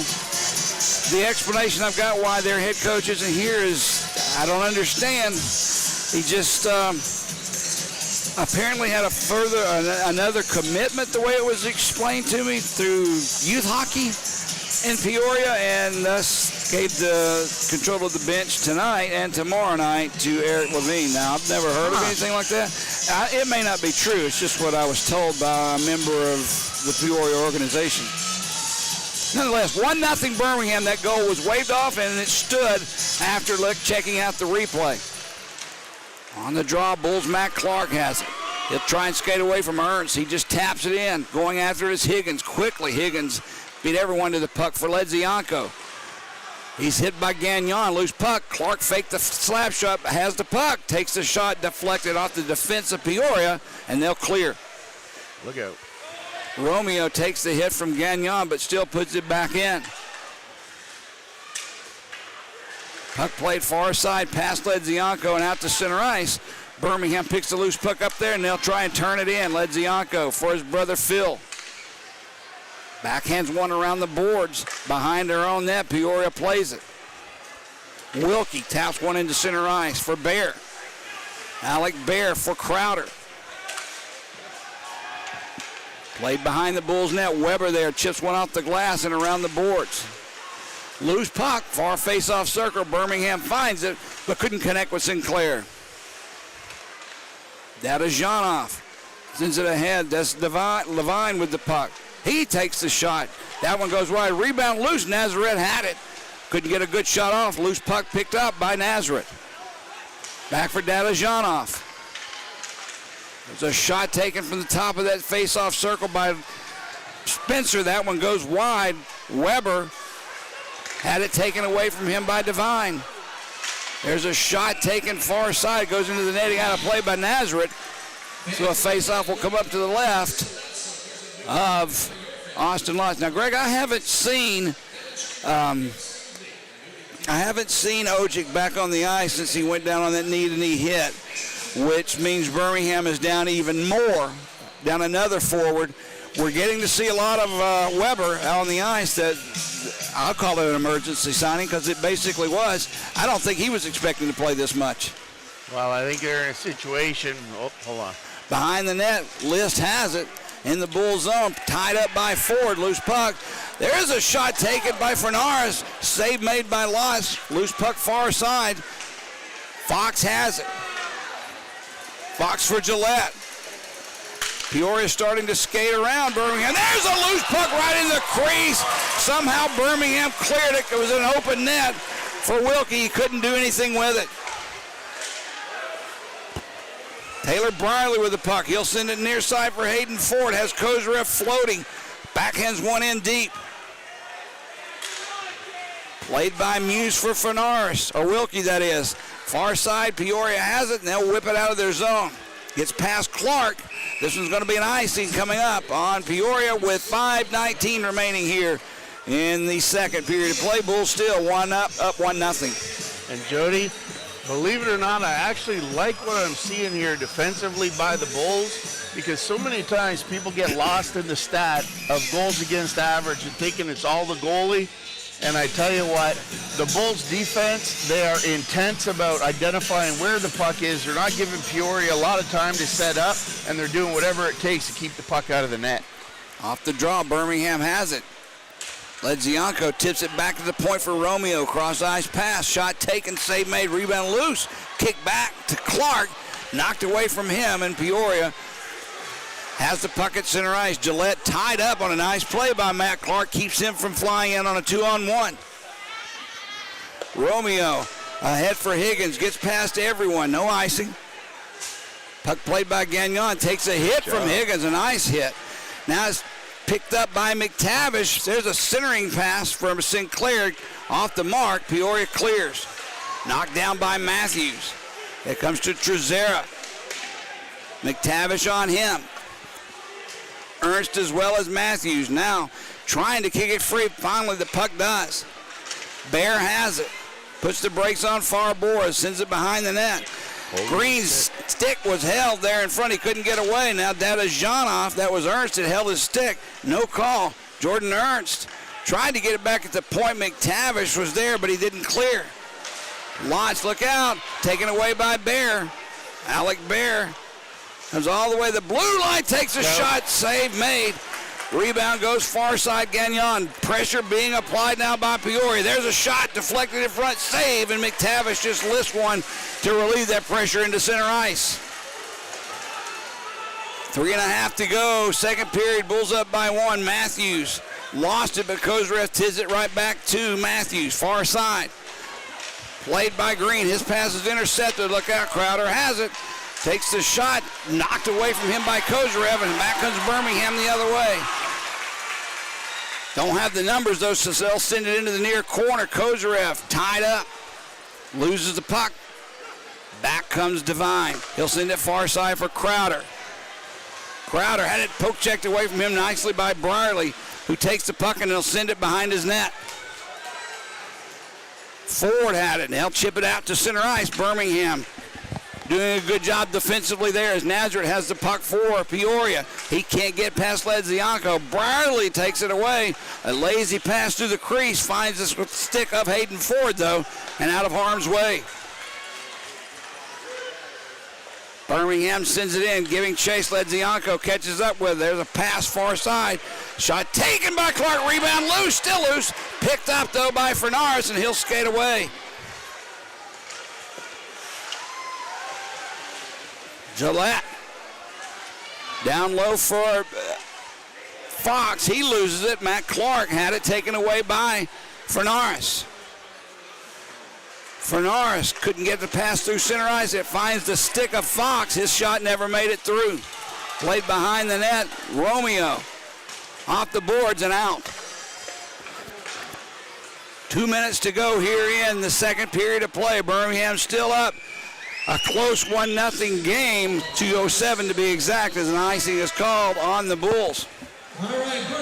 And I like that play there by Ledzianko on the boards, Jody, right at the blue line. And that's something I've been seeing a little bit more by the Bulls here in the second period, where they know Peoria is coming in for the hit, and they immediately move the puck, and then they're striking before they're struck. So a little bit different mentality there. A lot of times they say, hey, take the hit to make a play, but the Bulls moving that puck up into the neutral zone and then hitting Peoria before they can get hit is often the difference if you find your face in the glass or you're just standing there and you can go forecheck the puck in the neutral zone to make it happen. 2:07 to go here in the second period. Bulls up by 1. The physical play of Peoria hasn't taken its toll on Birmingham like maybe we thought it would early on. They're kind of playing more into Birmingham style right now. They're behind. What they've done hasn't worked, so they're going to have to open it up a little bit, and that may clear out some space on the ice for Birmingham to take advantage of their puck handling and their speed. Face off to the left of Lotz. Loose, played behind the net. Ernst has it. Hit by Romeo. He'll come near corner. Nice play by Romeo. Puck knocked free. Picked up, though, by Bear. Alec Bear circles away from Clark. Takes the shot. Hits traffic in front. That was Ledzianko. Never made it through, and Higgins will just send it back into the Peoria zone. Great job by Higgins there in the neutral zone, making sure. Centering pass. Sinclair was there. Weber, I'm sure, would like to have that back. He should have shot, Greg. Yes. Trudell with the puck at his own blue line. Tied up now in front of that penalty box. Weber is there. He's small in stature compared to Trudell, but he's still fighting for it. Banks one off the boards. Back into the Bull zone. Loose picked up by McTavish. Circles away from Fernaris. Sinclair had it. He just tapped one past Cale List, and Birmingham clears the zone. We're down to a minute to go here in the second period. That pass for List was tipped away. Lotz backhands one along the near boards, but not out. Puck played on that far boards. Gillette had it taken away by Kozarev, and Birmingham will clear. Back first is Gagnon. Glover on him. Nice pass, look out, 2-on-1. Here comes Fox. Fox cuts in front. Save made, rebound loose, and Birmingham clears. Dangerous play, Lotz answers. Great save by Lotz, and I tell you, Brierly on the back check on a bad line change for the Bulls just saved their bacon there. Fernaris tried to get past Brierly, he couldn't. Taylor picks the puck up behind his net. Taken away, though. There's a shot that finds its way into the midsection of Lotz and into his glove, and he holds it for a face-off. Trezera, along with Devine, were there waiting for it to hit the ice, along with Fernaris, but it never materialized. Lotz doing a good job controlling the puck tonight. And you can see the Bulls, Jody, as long as they continue to play, clear the blue line hockey. And I know it's boring hockey to watch, and it's just clearing the blue, so Peoria has to exit the zone, but you cannot score goals if you play in the neutral zone. And right now, that's what the Bulls are doing a good job doing, fighting for the puck when they have to, clearing the zone, and just hitting the reset button. 15 seconds to go. Off the draw, puck sent along the far boards. Olnick gets his stick up. Birmingham's Kozarev tried to clear. He couldn't. There's a loose puck almost right on the stick of Bear. 3 seconds to go. Loose puck. They'll try and get one more shot off. A nice play by Olnick. Now here we go. Trudell, Olnick. And, of course, along the boards right in front of us, we can't see a thing. It looks like Jordan Ernst is involved. Olnick grabs him and pulls him away. Drake Glover down there as well, which is one of the two original combatants. Now, along that corner, you can see maybe some cooler heads prevailing here, but that's something that I do believe you're going to see in that third period. A little bit of frustration maybe on the part of Peoria. Wow. As Alec Bear not really involved in fisticuffs all that much. He's still mouthing off back with Drake Glover, who's not known for being a pugilist as well. And in that, Jody, you had Bear and Brierly battling, and that was the initial one-on-one battle. But obviously, Trudell, that's what he's built for. Yeah. And when you see Alec Bear getting into it with anybody, not knowing Brierly's history, he's big in stature, but Brierly Bear, that would have been a great tilt, but Trudell had to mess it up and get involved in there down there, and then it just turned into a scrum of everybody getting in whatever they could. Well, Trudell's good at what he does. I mean, there's no doubt. He's big, he's strong, he can score, but he can definitely intimidate you as well when he throws his weight around like that. As the linesman and the referee, I guess, talking about what did or did not happen, but that was an interesting way to end the second period of play there. Nice scoring opportunity for Peoria. Lott shut the door once, and then the pushing and shoving afterwards. When something like that happens, Greg, at the end of a period, whether it be at the end of the first or into the second, where tempers were flaring, frustrations are setting in, things aren't going the way you want it to, what do you expect to see from Peoria coming out in the third period? Because we do know that they're just stronger than we are physically, but they're behind in this hockey game. Well, that's the thing, Jody. I think what you're seeing there when you look at who was out there on the ice with like 1.9 seconds left, you know what I mean? The puck comes to the wall, and it just turns into that because you're looking, you got to try and throw something at the Bulls to mix this up because they're smart enough to get away from that physical play and not be so susceptible to getting hit. So you got to try and pull something out at them to try and shake up somebody, whether it's a defenseman like Brierly or Austin Lotz, because you're sitting here, you just went 0 for. There was no plus-minus on Peoria with their plus 21 second period. They didn't get any goals against the Bulls. They put 21 shots towards Lotz, and right now he's standing tall. So you're definitely looking to change something up if you're Peoria. Birmingham has no answer to a Tristan Trudell. They have no answer to a Renat Dadazhanov, which are the penalty minute leaders in not only Peoria but for the entire league. It's pretty clear we're not built for that enforcer type role. We don't have one on this team, and if we do, that being maybe Jamie Dorsey, he's been suspended for this game as well as tomorrow night's game. Peoria understands and knows this, that there's nobody really that is going to answer the bell if it rings.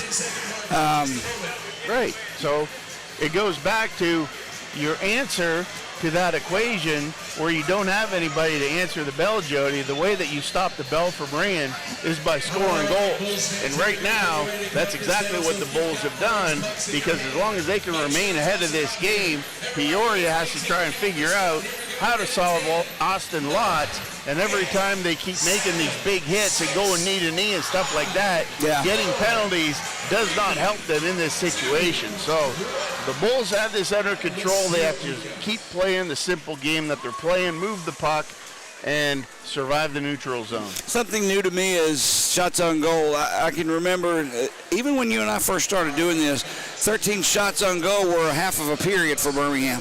Through 20 or 40 minutes, that's all we have is 13 shots on goal, and that's legitimate. But, as you mentioned earlier on, defensively, Birmingham's playing a good game. Oh, Jody, they're playing a totally different style of hockey. Why are they doing that? Because you don't have Carson Rose out there. They open up the game. You know, Gillespie, you know, great offensive players, but the Bulls have to find a new identity with what they're faced with as far as the roster from top to bottom right now. And I tell you what, defensively, they are supporting each other very well down low. The defenseman goes into the corner to make a play. The centerman is dropping back to fill in where their defenseman just left. They're attacking in waves, and they're being a lot more aggressive down low. Why? Because they're not looking to cheat and have those big offensive plays north and south where, hey, yeah, it makes for an exciting game when you can win 8-7, but playoff hockey is what you're faced with right now, and so far the Bulls are finding their way. All right, that's the end of the second period of play. Is it fair to say that if there is a next goal, the next goal is beyond huge? Is it fair to say next goal wins the game? I don't think so, because if the next goal wins the game, it would be a tied hockey game. I guess my point is, Birmingham scores the next goal. 2-0 seems like a big lead in this game. However, if Peoria breaks the ice and solves that launch problem or that puzzle, like you said, does that not open the floodgates? I will say this. I think that the next team that scores the next goal will get the follow-up goal one way or the other. Well, that was my question. Yes. Will the next goal, whoever scores it, win the game? I think so. Well, we'll find out. This has turned out to be a really entertaining hockey game. And when it first started, I thought it was going to be a you-know-what show with all the running and the checking, and some of them clean, some of them not so much. But this has turned into a pretty entertaining hockey game. So we have a really good third period lined up for you. Stay with us. The score at the end of 2 periods of play: Birmingham 1, Peoria 0. Jody Cherneski here along with Greg Drevity. Stay with us. You're listening to and watching Birmingham Bulls hockey. This is a shout out to the professional tailgaters, game day grillers, and potluck pros. Whether you bake it, smoke it, stack it, or melt it, there's nothing more important than how you cook up your team spirit while serving it with an ice-cold Coca-Cola, Coke Zero Sugar, or Coke Life. We may not all agree on the best game day food, but when you serve your meals with a Coke, you know you've got yourself a winner. Enjoy an ice-cold Coca-Cola at the Birmingham Bulls game. Coca-Cola, taste the feeling. Yell at a tool? Nobody bats an eye. But talk nicely to your tools, and everyone thinks you're strange. Weird, right? But here's what I know. Great heating techs treat their tools and your equipment with a level of care that borders on talking nicely to it. When you rely on something, you want it to work. And if you want it to work, you treat it as nicely as you can.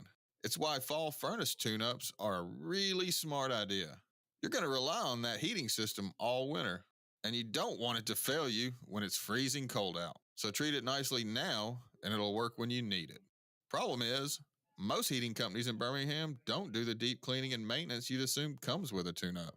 Just a drive-by inspection, followed by a sales pitch.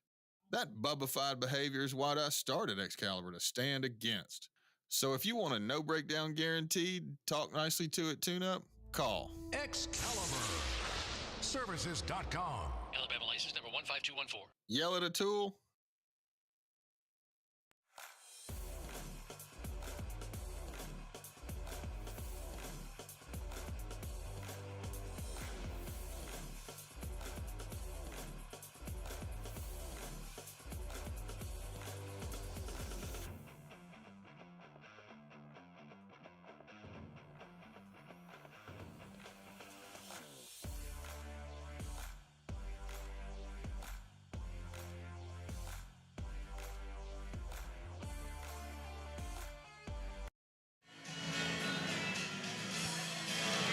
All right, Bulls fans. Saturday, December 28th, Bulls Legends Night returns. The Birmingham Bulls Legends, including the likes of Frank Beaton, will be in the house here on Legends Night. And the Birmingham Bulls, it's a big giveaway that night, too. They're giving away the tumblers for the first 1,000 adults, courtesy of the Chesser team and Ridgeline Realty. Get your tickets, birminghamBulls.net, or come on down in person and pick them up at the door.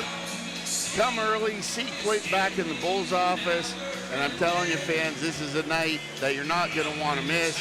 If you've seen any of the stuff that the Bulls have been doing, having their round tables, go check it out on the Bulls Instagram. See this stuff. It's going to be an excellent game Saturday night as the Bulls take on the Macon Mayhem. And tomorrow night, the Bulls will be back again as they face Peoria in Game 2 of this series coming up. And after tonight's game, folks, tomorrow night's game is going to be something you're going to want to see. We've got a great crowd here tonight on the 26th of December. Christmas is over. We're getting ready to bring in 2025.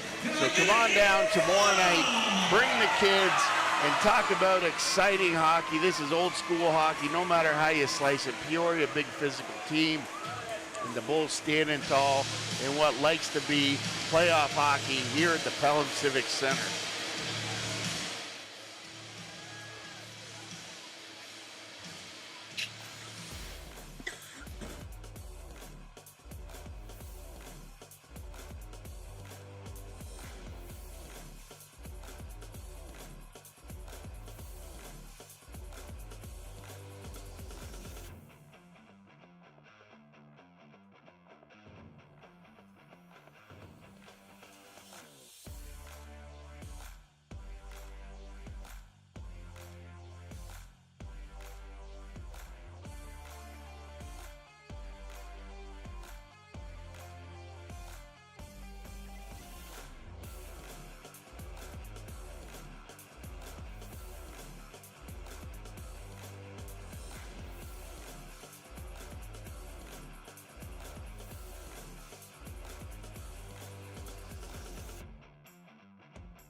Okay, Jody Chernesky and Greg Dreveny back at the Pelham Civic Complex. About to start the third period of play. Bulls maintaining that 1-0 lead. And a game that, quite honestly, I didn't think would, I thought it would evolve into something else than it has been. But Greg, tell us what's going on around the league tonight. What's going on in the league? So, Jody, we got some movement around the league tonight with Fayetteville knocking off Knoxville in a shootout.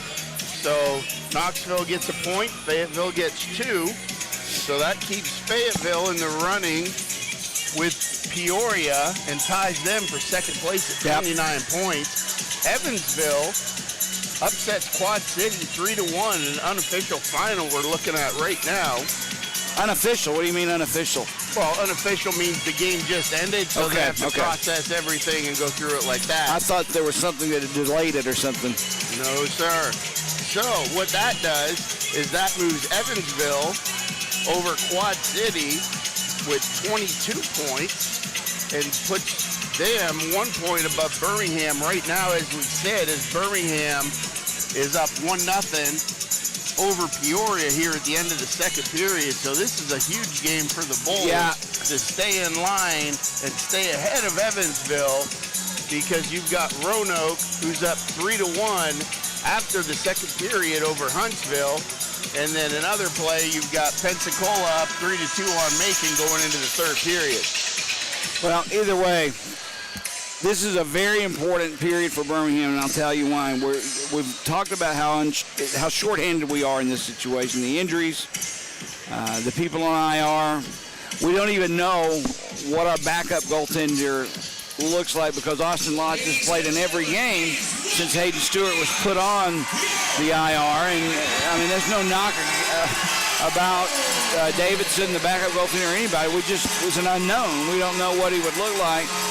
So when you come into a situation where you have 3 games in 3 nights, 2 of those against the second place team in the league in Peoria, who we know is physically stronger and will play a different game, and then another one against Macon, who historically we haven't played well against, you would think that, and I talked to Craig Simchuk about this earlier, I really, when this 3-game stretch started, Greg, I would have loved to have signed up for 4 points. I would have signed that document immediately. I'll take 4 of the 6.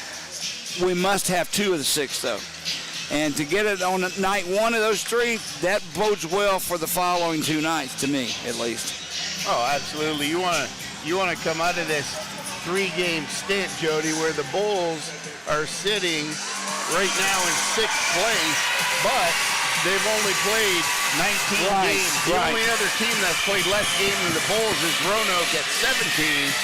So these games at hand are must-wins for the Bulls if they want to keep up in the middle of the pack and keep pressing for one of the top 4 playoff spots as we come into the new year.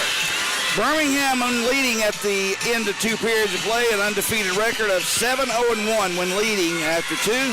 Consequently, Peoria, when they're trailing after 2 periods of play, are 0-3-1. So, if the numbers hold true, this should be a 2-point night for Birmingham.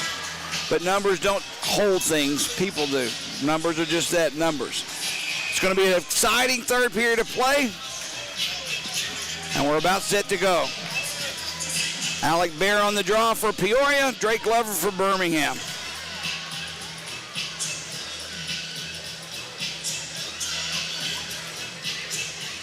Puck is dropped and we're underway. Played behind the Peoria net along the far boards. The Rivermen clear into center ice. Brierly has it for Birmingham. Olnick stopped the puck, tried to clear it in deep, does. Bear chips it along the glass past Glover. And played by Peoria far side. Nice play by Birmingham to keep it alive. Higgins back at the point. Near side Brierly. Brierly sends one stick to side by Muse. Back for Brierly. Sends one around the boards looking for Ledzianko, just out of his reach, but he catches up with it. He's hit on the play by Dadajanov, and Peoria is able to clear. Just underway third period. Birmingham with a 1-0 lead over Peoria. Peoria banks one off the glass past Gillette. Clark with a nice play keeps it for Birmingham. Ahead just out of the reach of Phil Edzianko, and turned right back into the bull zone comes Peoria. They lose control of the puck. Birmingham's Clark had it. He'll send one far side. Loose again at center ice. This time picked up by Spencer. He'll send it far side for Wilkie. Played behind the Bulls net. Lotz himself just tries to clear back to the point. Spencer whistles one wide. Behind the net, around to the near side. Spencer pinching in, leaves the spot open, but Fernaris backing him up, keeps Sinclair off the puck. Fernaris ahead for Spencer, off the stick of Gillette. To Ryan Romeo. Crowd getting restless. Another goal here, but an intercepting pass. Look out, Devine has the puck. He takes a shot. Glove saved by Lotz, snatching one out of the air, and he holds on for a faceoff. Lotz looks sharp tonight, Greg. Definitely, Lotzy showed up tonight, Jody, but I tell you, it makes a big difference as a goaltender when you feel the support of your team holding you up and battling for you back there in your defensive zone. Austin Lotz doing exactly what he's done all year, standing tall for the Bulls, making those big saves. But those passes through the neutral zone going cross ice to nobody is what the Bulls want to take care of. Clean that up. Chip the puck deep, make something else happen. Off the draw, Matthews clears it. Taking it center ice by Gagnon. He'll turn it right back in. Lotz around the boards himself. Got to be careful of that. He's getting a little confident of himself in clearing the puck himself. Greg Bear with the puck, far side. He whips one wide. All the way back to the blue line. Gagnon has it. He takes a shot, glove down, knocked down and steered aside by Lotz with a stick, and Birmingham's Glover at center ice. No one back but Rivermen, so he just dumps it in. Birmingham will change lines. Gagnon with it. Ledzianko on him. He'll give it up near side for Nazareth. Zach Nazareth brings it into the bull zone. Watched by Brawley. There's a centering pass, never made it through. Kip Ledzianko has it. Sends it ahead looking for Higgins. Now it's tied up behind the net. Higgins walks out in front. Save made by Muse as Higgins picked the pocket of Dadajanov. Got the shot off, but Muse was right there on the spot. Back into the Peoria zone. Puck played along the far boards. Crowder tips it out. Birmingham's Romeo has it. Romeo for McTavish. It's off his stick. Nazareth takes it for Peoria. He loses it at center ice now. Big hit there on Sinclair by, I believe that was Gillette. No, I'm sorry, Devine. Helmet still on the ice for Birmingham. Ryan Romeo has it near side. Birmingham net is empty, so we have a delayed penalty coming up on Peoria. Touched up, far side, and Birmingham, after Gillette touched it, Birmingham will go on their second power play of the night. It's got to be an interference call, you would think, but nonetheless, it's still a power play for Birmingham. Yeah, it could also be head contact there, Jody. Regardless, Sinclair was skating back, his head was down, and it could have been a lot worse. Yeah, definitely. I mean, it was not a dirty hit by any means, but nonetheless, it was head contact, and I think that's what he's going to go for. Garrett Devine in the box. We'll wait for the call. 21, Garrett Devine, 2 minutes for contact to the head. Yeah, you're right. Head contact, that will be looked at by the league office, I can assure you, even though it was just a 2-minute penalty, a minor. Those kinds of calls are examined by the league office to see if any further action is required. Birmingham on the power play, second of the night, 0 for 1 thus far. Ledzianko down low for Higgins, back to Phil. Back at the point for Romeo. Phil Ledzianko off the skate of Peoria. Ryan Romeo takes a shot as that puck bounced right to him. Birmingham keeping the pressure on. Phil Ledzianko down low for Higgins. There's a score! Nice pass, Higgins to Kip Ledzianko, top shelf. And just like that, Birmingham hot power play in the league, converts, and we're up 2-0. And that's where, Jody, we talked about those guys. You talked about the rookies, when they were going to come up. When are they going to take that next step into filling some bigger shoes around here in Birmingham?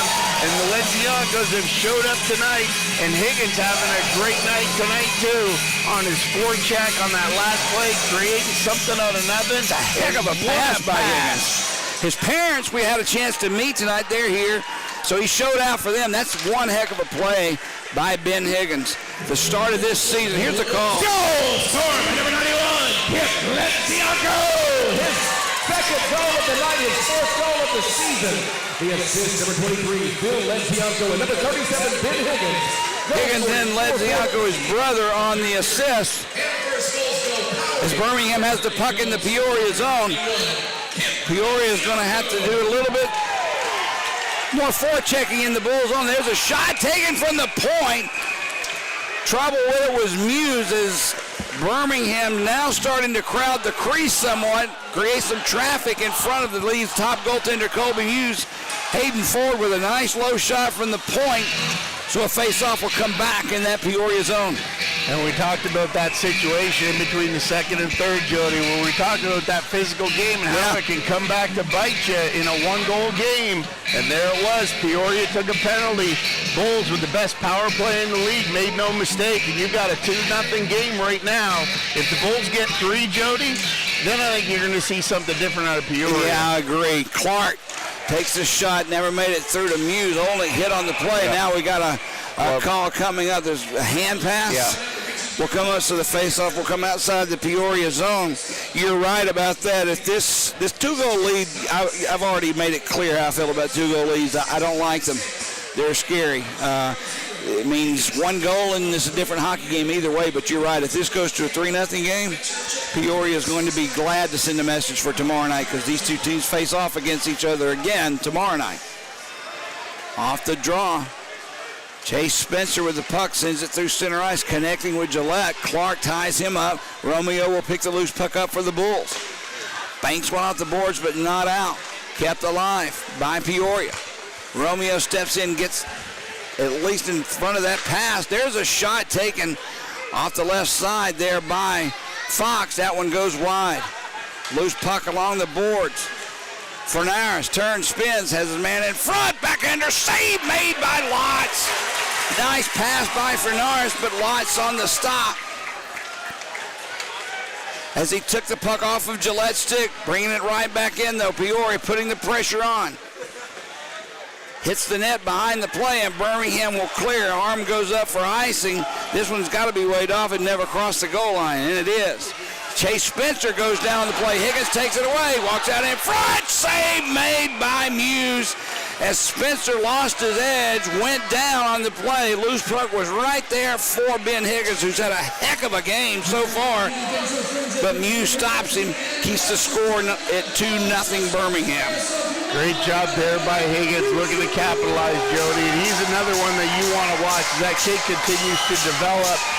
There's a situation where he just got a little bit trigger happy. As you're walking out of that corner there, you want to make the goalie commit, push a little bit further into the slot. He had time, and I think he just rushed that shot a little bit, but nonetheless, he's going in the right spot. I don't mind a rush shot because it is a shot. That's true, I agree. And Birmingham's been guilty of not taking those shots when they should have so much in the last month. I don't care about a rush shot. Just put the puck on net. How about Austin Lotz back there, Jody, with Gillette bearing down on him? The Bulls defender came in, forehand, backhand, and Lotz comes straight across the goal line, and I mean just built a wall, brick by brick back there. Gillette, what a save by Lotz. Rebound, Kareem's out, Bulls are there to support him, pick it up, clear the zone, and that's playoff hockey. It's kind of what this feels like tonight. It does. Is a pressure-filled playoff-type hockey game. Face-off in the Peoria zone. Bulls have it. They'll send it behind the net, played by Higgins. He's watched by List, drops it for Phil Lezianko. There's a centering pass, tried to hook up with Higgins, taken away by List. And Fernaris has it. He'll dump it in. Lotz plays it for his defense. Near side, Green. Wraps one around the boards for Kip Ledzianko. Ahead to his brother Phil. He goes down. Still has possession of the puck. Now he's hit on the play. Sends one across. Kip Ledzianko with a shot looking for a natural hat trick. Save made by Muse as Higgins goes down in front. Hops right back up. But he's feeling it, whatever happened. Higgins doubled over, but as I said, he's had a heck of a game. His parents need to come to town more often. Absolutely. If we can hit the rewind button on that one, Jody, I think you'll see List just kind of leaned into Higgins there a little bit, and he wasn't getting up. I don't like to see Higgins has gone underneath the stands, back into the locker room, holding that left arm. There's a shot taken, save made by Muse. We'll talk about what happened to Higgins in a second. You saw it, I didn't. I just saw him go down. Now the puck fought for in that far corner in the Peoria zone. McTavish sends it around near side. Brierly catches up with it, puts it right back in. Sinclair with it behind the net. McGregor Sinclair centers it for Brierly, fans on it. Loose puck picked up by Peoria, and Spencer has it. He'll just put one into Crowder, who sends it far corner. Knocked away by Birmingham. McTavish into center ice. His puck pass taken away. Nazareth. Nice poke check on the play by Green. Hayden Ford. Birmingham sends it back into the Peoria zone. Gagnon catches up with it. For Devine for Wilkie. Bounces it off of Wilkie's stick, but Gagnon takes it for Peoria. Long head-manning pass trying to connect with Crowder. Gets past everyone. Matt Clark for Birmingham avoids the check, chips it out. See that? Now behind the plate, Clark goes down as Gillette nailed him. Shot goes wide off the stick of Kel List, and then puck bounces back into center ice. Things will start getting chippier and chippier, Greg, as this progresses. Now Clark absorbs the hit from Gillette, who wants to say something back to Clark, just staring at him. With 12-12 to go here in the third period of play, Birmingham up 2-0.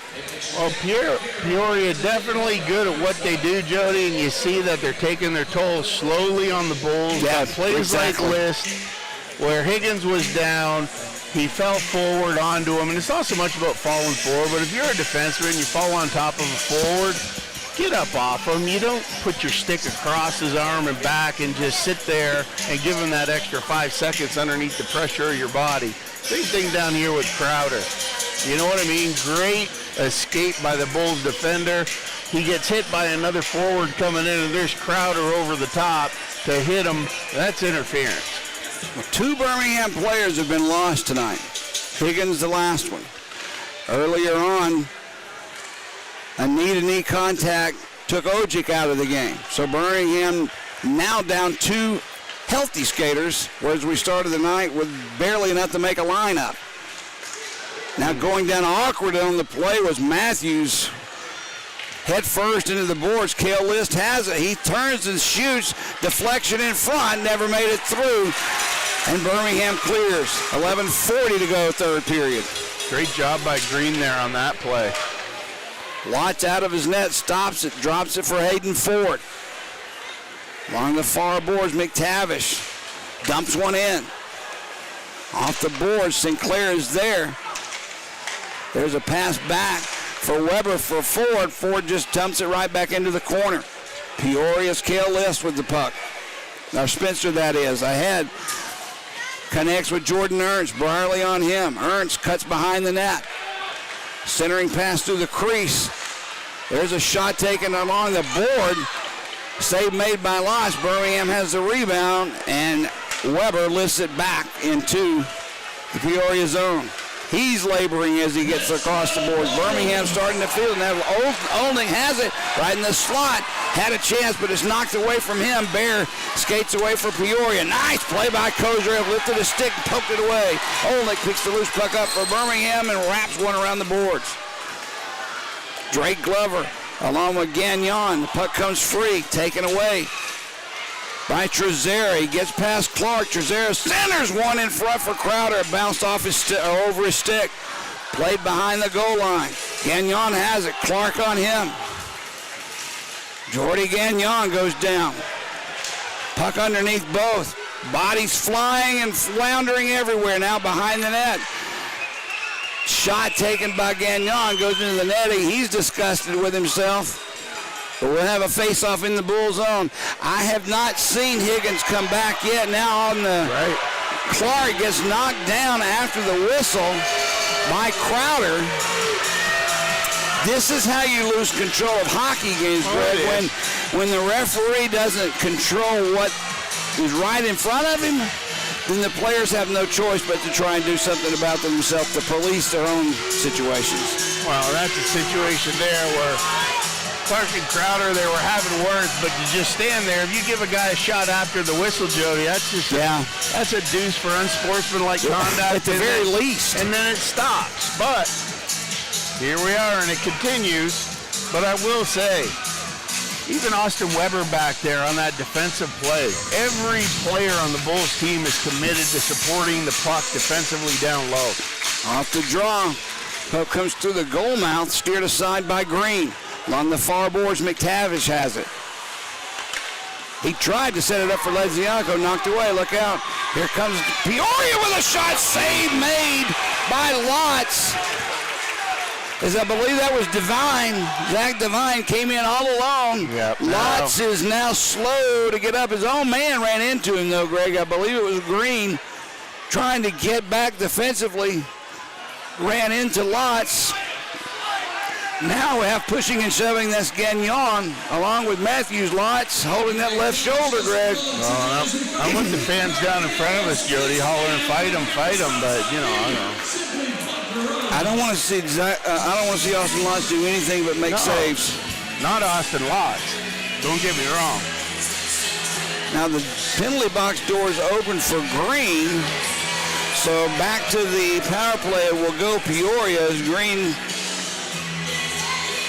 goes into the box. I'm more concerned about Austin Lotz as he's standing there talking to the trainer with a drink of water. I hope that's all he's doing was getting a drink of water with 9:56 to go here in the third period of play. This is technically a media timeout.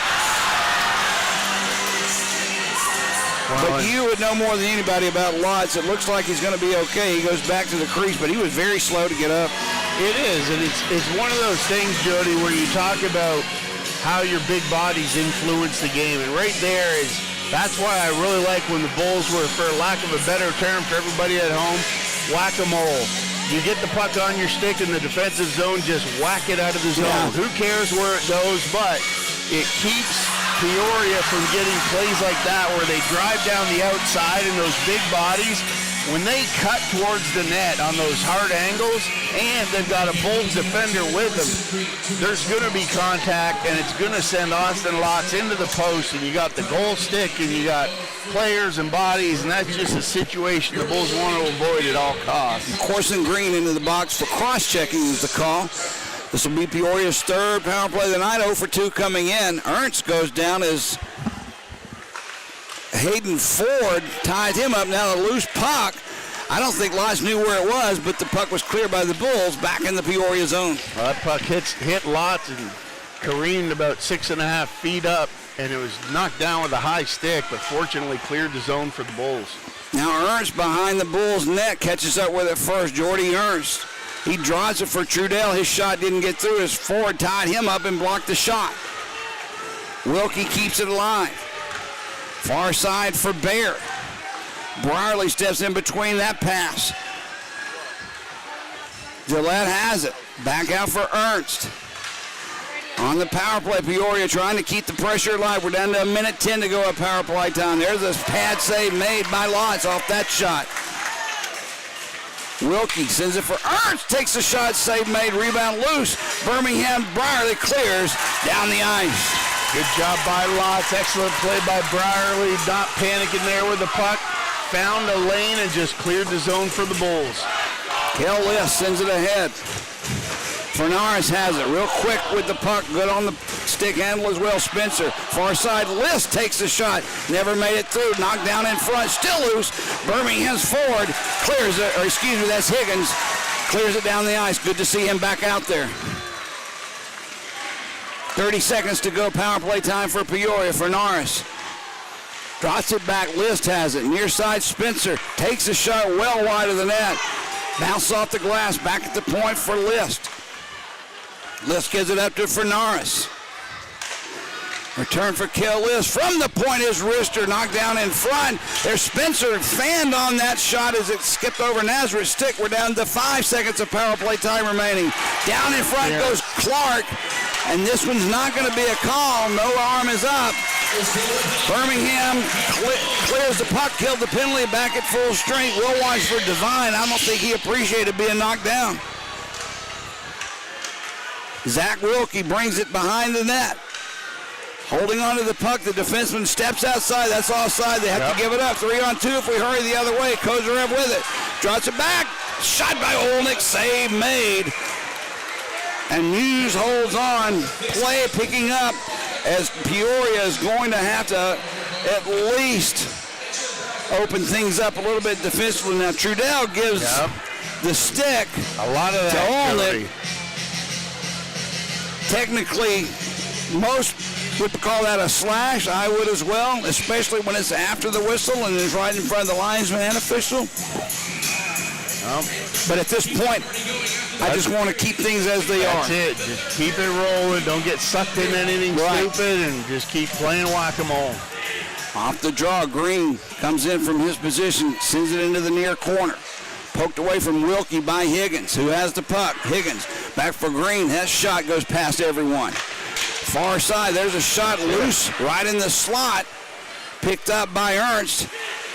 He tries to clear. Ledzianko had it hit him, and Birmingham has possession. Kept Ledzianko, had it bounce off his stick. Alec Bear tried to take it away and does. Fernaris, he's hit on the play as he brought it in the Bull zone. Birmingham clears. Fernaris with it. He drops it back for Gillette. Fernaris loses it to Green, sends it far side but not out. Spencer keeps it alive. Green loses a stick. Gillette comes in after. Kip Ledzianko as well. Puck squirts free. There's Devine. His shot goes wide. He was looking for a deflection in front. It wasn't there, and the puck escapes the zone. Spencer. Watched by Sinclair, so he'll just backhand one in deep. Back to get it is Green for Birmingham. Chipped along far side for McGregor Sinclair, who clears. Hit the lines when McGregor Sinclair had to backtrack to get it. Kozarev as well. Birmingham had one taken away from it there. At least an opportunity to clear. A bouncing puck right in on Watts. He went down on his knees to stop it. That's a tougher save than it looks, is it not, Greg? Those are hard, Jody. Those one bouncers from inside the red line. Definitely tough one. Austin Lotz blocked it up, cleared the zone. Here comes Peoria once again.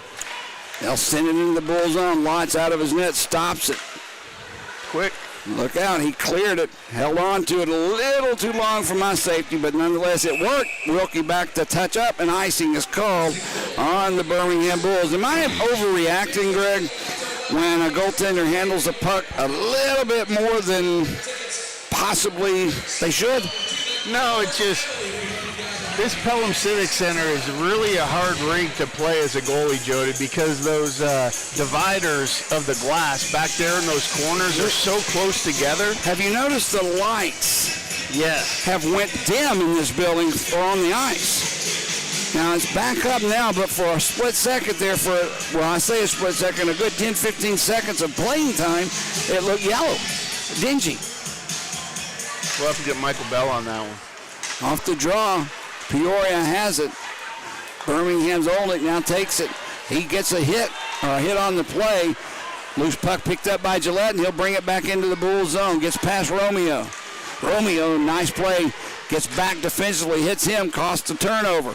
Taken, though, by Fernaris. Loose puck in front, still loose. Tied up, they score. Birmingham had an opportunity, Greg, to clear it out. Kept alive. Clark did everything he could to tie his man up. But it squirted free, and there was an open net to shoot out with Lots down. And now, with 5:13 to go here in the third, that 2-goal lead that I hate so much is now a 1-goal lead, and this is why I hate it. Well, it was that situation, Jody. Austin Loss did everything he could. Clark did everything that he could to battle there, block 2 or 3, and that was the first blown assignment I saw by a Bulls forward coming back, and the puck ended up in the net. Here's the call. Number 10, Carlos Fenoris. The assist, number 91, Alec Bear. Goal scored at 14:47. 14:47 time of the goal. We're now at a one-goal hockey game with 5 minutes to go. Fernandez on the goal. Higgins takes the puck. Higgins has it. Gives it up to Ledzianko. His shot, really not a lot on it, goes wide. Played behind the net. Higgins takes it away. A centering pass. That one deflected wide. Back comes Devine with the puck for Peoria through center ice. Around the boards the puck goes. Now on the play goes Crowder. He's holding his face. No call, so I'm going to assume it was friendly fire. Crowder now with the puck. Miraculously healed. Puck sent back in where it's taken by McTavish. He can't get it out. It's at the skates of Sinclair along with Devine. Crowder backhands one down low looking for Nazareth, who has the puck. Zach Nazareth gets away from everyone. Nice play by Brierly. Pokes that pass away, and it escapes the zone. Crowder with the puck. Sinclair loses an edge, and he'll just send one in deep. Bounce right in on Lotz. Gives it up for Taylor Brierly. Brierly off the boards and out in the center ice. Quickly, though, sent right back in by Peoria. We're under 4 minutes to go here in the third. Birmingham up 2-1. Jordan Ernst. Behind the net, Bear has it. Alec Bear circles around looking for a deflection in front. They score. Bear held on to the puck. Sent one in, deflected right to a crashing forward. And just like that, it's a 2-2 hockey game. Well, you see that where Peoria, they were looking to do. Bear just waited. Then Gagnon, actually, Gagne steps in. He was a defenseman, Jody. Yeah. So they pushed in, cheating everybody down, put 4 guys down low, and he ultimately was the one that put the puck behind a sprawling Austin Lotz. 2 goals quickly, one at 14:47, the other at 16:25, less than 2 minutes apart, have turned a Bulls 2-goal lead into a tie hockey game. We'll get the call in a moment as we're back to action. Puck played at the Bulls blue line by Romeo. He'll send it near side for Clark. Here's the call.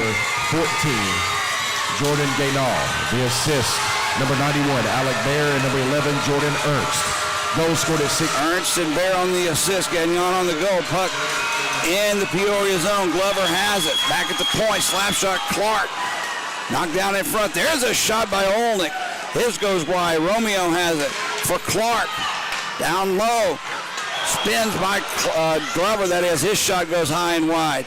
Loose puck along the near boards, cleared out by Peoria as it's taken by Zach Wilkie in his own zone, watched by Phil Ledzianko.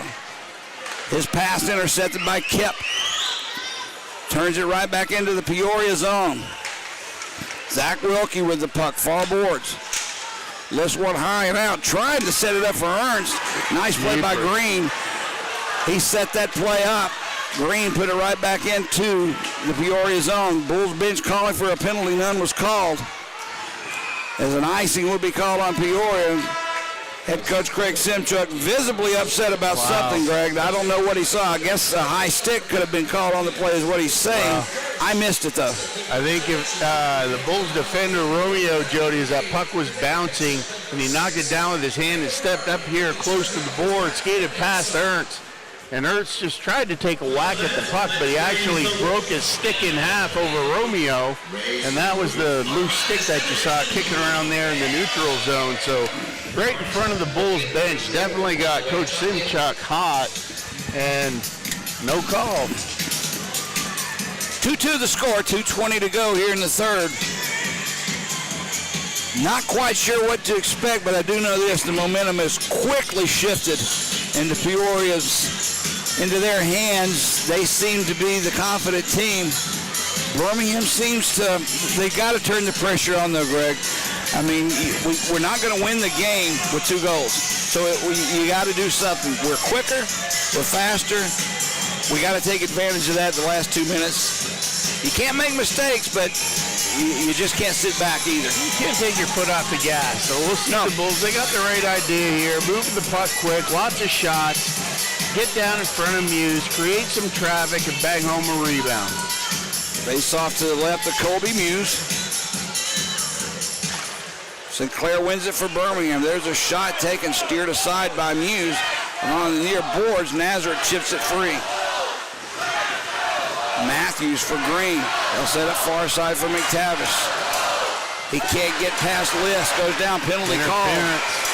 They call that interference. And get out of there. Greg, I honestly think that call was made because he missed this one on the high stick down here. That is at the very least, that's a weak call. He missed the high stick. List will go into the penalty box now, though. We'll take it. But I just have to call it like I see it. This is the third power play of the night for Birmingham. We're 1 for 2 so far. Well, Jody, I know you and we talk about the hockey gods a lot through the week, a lot before the game. And that, for List, that's what you get for laying on Higgins down there and cross-checking him like that. Off the draw, Romeo has it.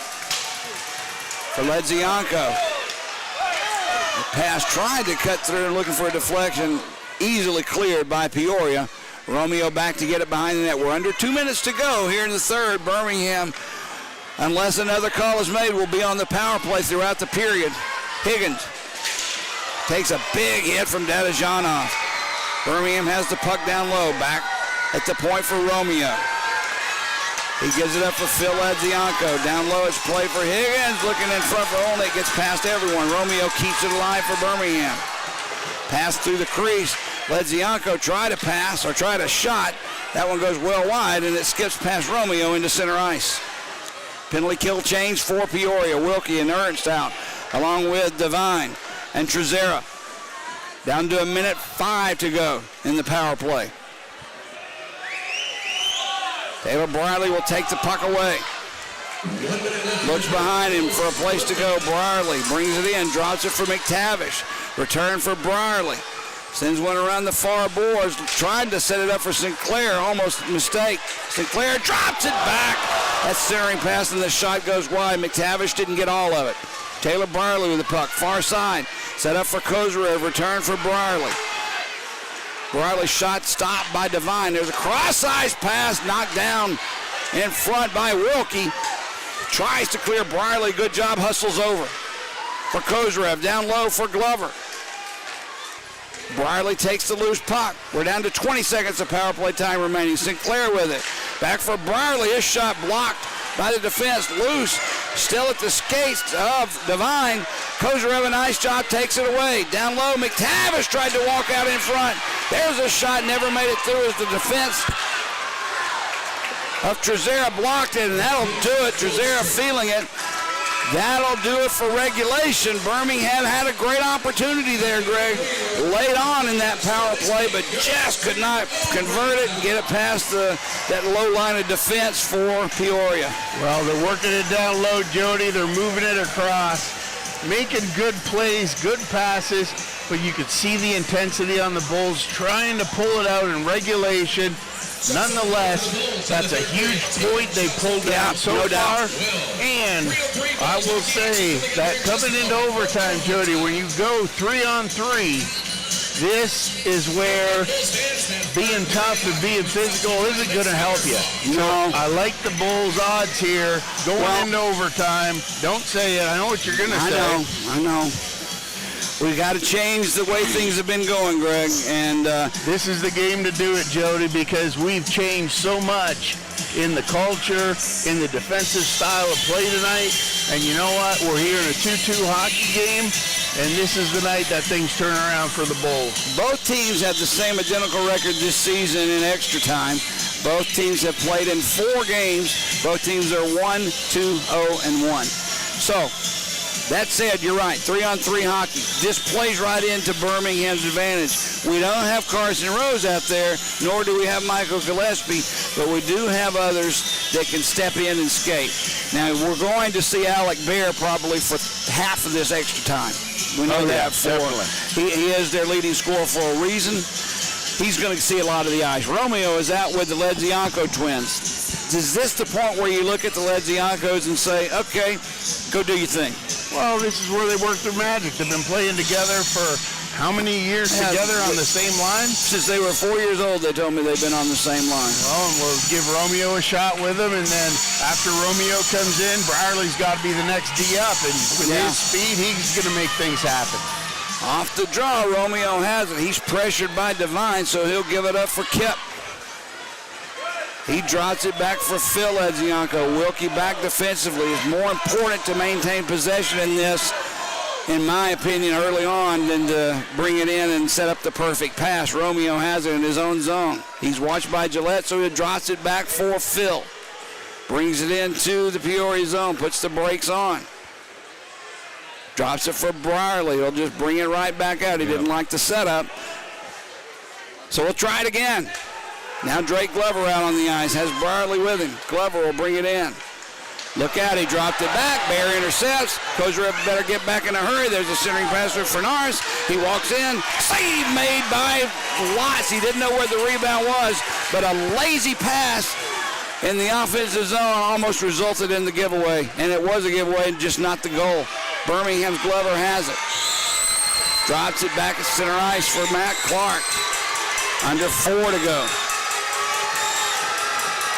Olnick out with Clark. He sends it ahead for Sinclair. Sinclair brings it in. Clark goes down. No call. Behind the net, Sinclair has it. He avoids the check. McGregor Sinclair has it. Leaves it for Clark. Olnick there as well, but he's tied up on the play by Wilkie. In the far corner, puck still underneath of Wilkie. Olnick in there as well. Clark comes out with the puck. He has Ledzianko with him. Tried to set up a one-timer, poked away from him nicely by Peoria. There's a shot for Olnick. Olnick walks in, takes the shot. Nice play defensively by Spencer. He knocks it away. Things beginning to open up here. We're down to 3 minutes. 2-on-1 the other way for Peoria. Divine has it. Divine in front for Spencer. Save made by Lotz. Romeo has the loose puck for Birmingham. Birmingham wins the game. Everybody on this bench needs to go down there and thank Austin Lotz. Well, that's a huge defensive play by Ledzianko to break up that pass after Lotz made the save coming across, too. Kozarev with the puck at center ice. Tries to get the wheels going. 2 men back defensively. Kozarev walks in. Backhander. Save made. Rebound loose at the side of the net. Birmingham has it. Romeo. He'll just back it out. Birmingham will change skaters. Romeo for Kip Ledzianko. Glover and Brierley out now for Birmingham. Kip Ledzianko comes off. McTavish on in his spot. 2 minutes, 15 seconds to go in this overtime period. Brierley with the puck. He's watched there by Fernars. Brierley still with the puck. Drops it for Glover. Gillette on him. Now Brierley takes it and just backs it out. They do not want to allow Peoria any possession time, it appears. McGregor Sinclair with the puck. Drops it for McTavish. Far face-off circle. He's cut around the play. He goes down. No call. Taken away. Now there's a penalty. That one is an offensive zone or a defensive zone penalty by Cale List, and there was no doubt about that one. He brought him down. Now List is going to get a little extra here as he's all over Jason Lortie. I don't understand why Cale List is so upset about it. It was clear to everybody in the building. He hauled him down. It's the one before that wasn't called that I was perplexed by. Well, one of those things, Jody, where we're not playing basketball. There's no pick and rolls here. And List knew exactly what he was doing. Goes back to what we're talking about. But you know what? You can't do wrong and expect right outcomes. Fourth power play of the night for Birmingham. Now instead of 3-on-3, it'll be 4-on-3. With 1:37 to go in this overtime period, you're not going to carry any advantage over if there's a shootout. So, Cale List, one of their defensemen, and one of the better ones they have defensively, is in the box. Now they're down to 4 defensemen. Who are you coming with here, Jody? Who are your 4? I'm going with people I'm sure of that won't give the puck away. I want Glover on the ice. I want Brierley on the ice. I'll take the Ledziancos as well, or I'll take Kozarev and one of the Ledziancos.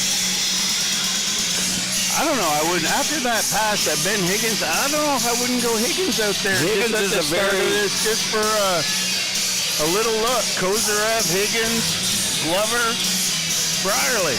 Well, Higgins definitely is not going to give the puck away.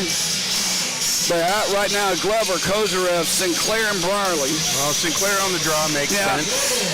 Sinclair and McTavish both pretty good on the draw for Birmingham most of the season. Sinclair to the left of Colby Muse.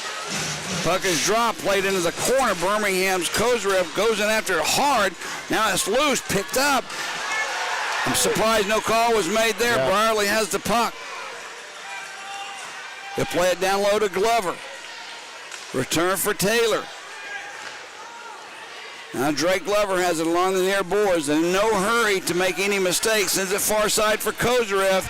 In front there's Sinclair. A shot save made by Muse. And Peoria clears. Good idea, but Muse was Johnny on the spot.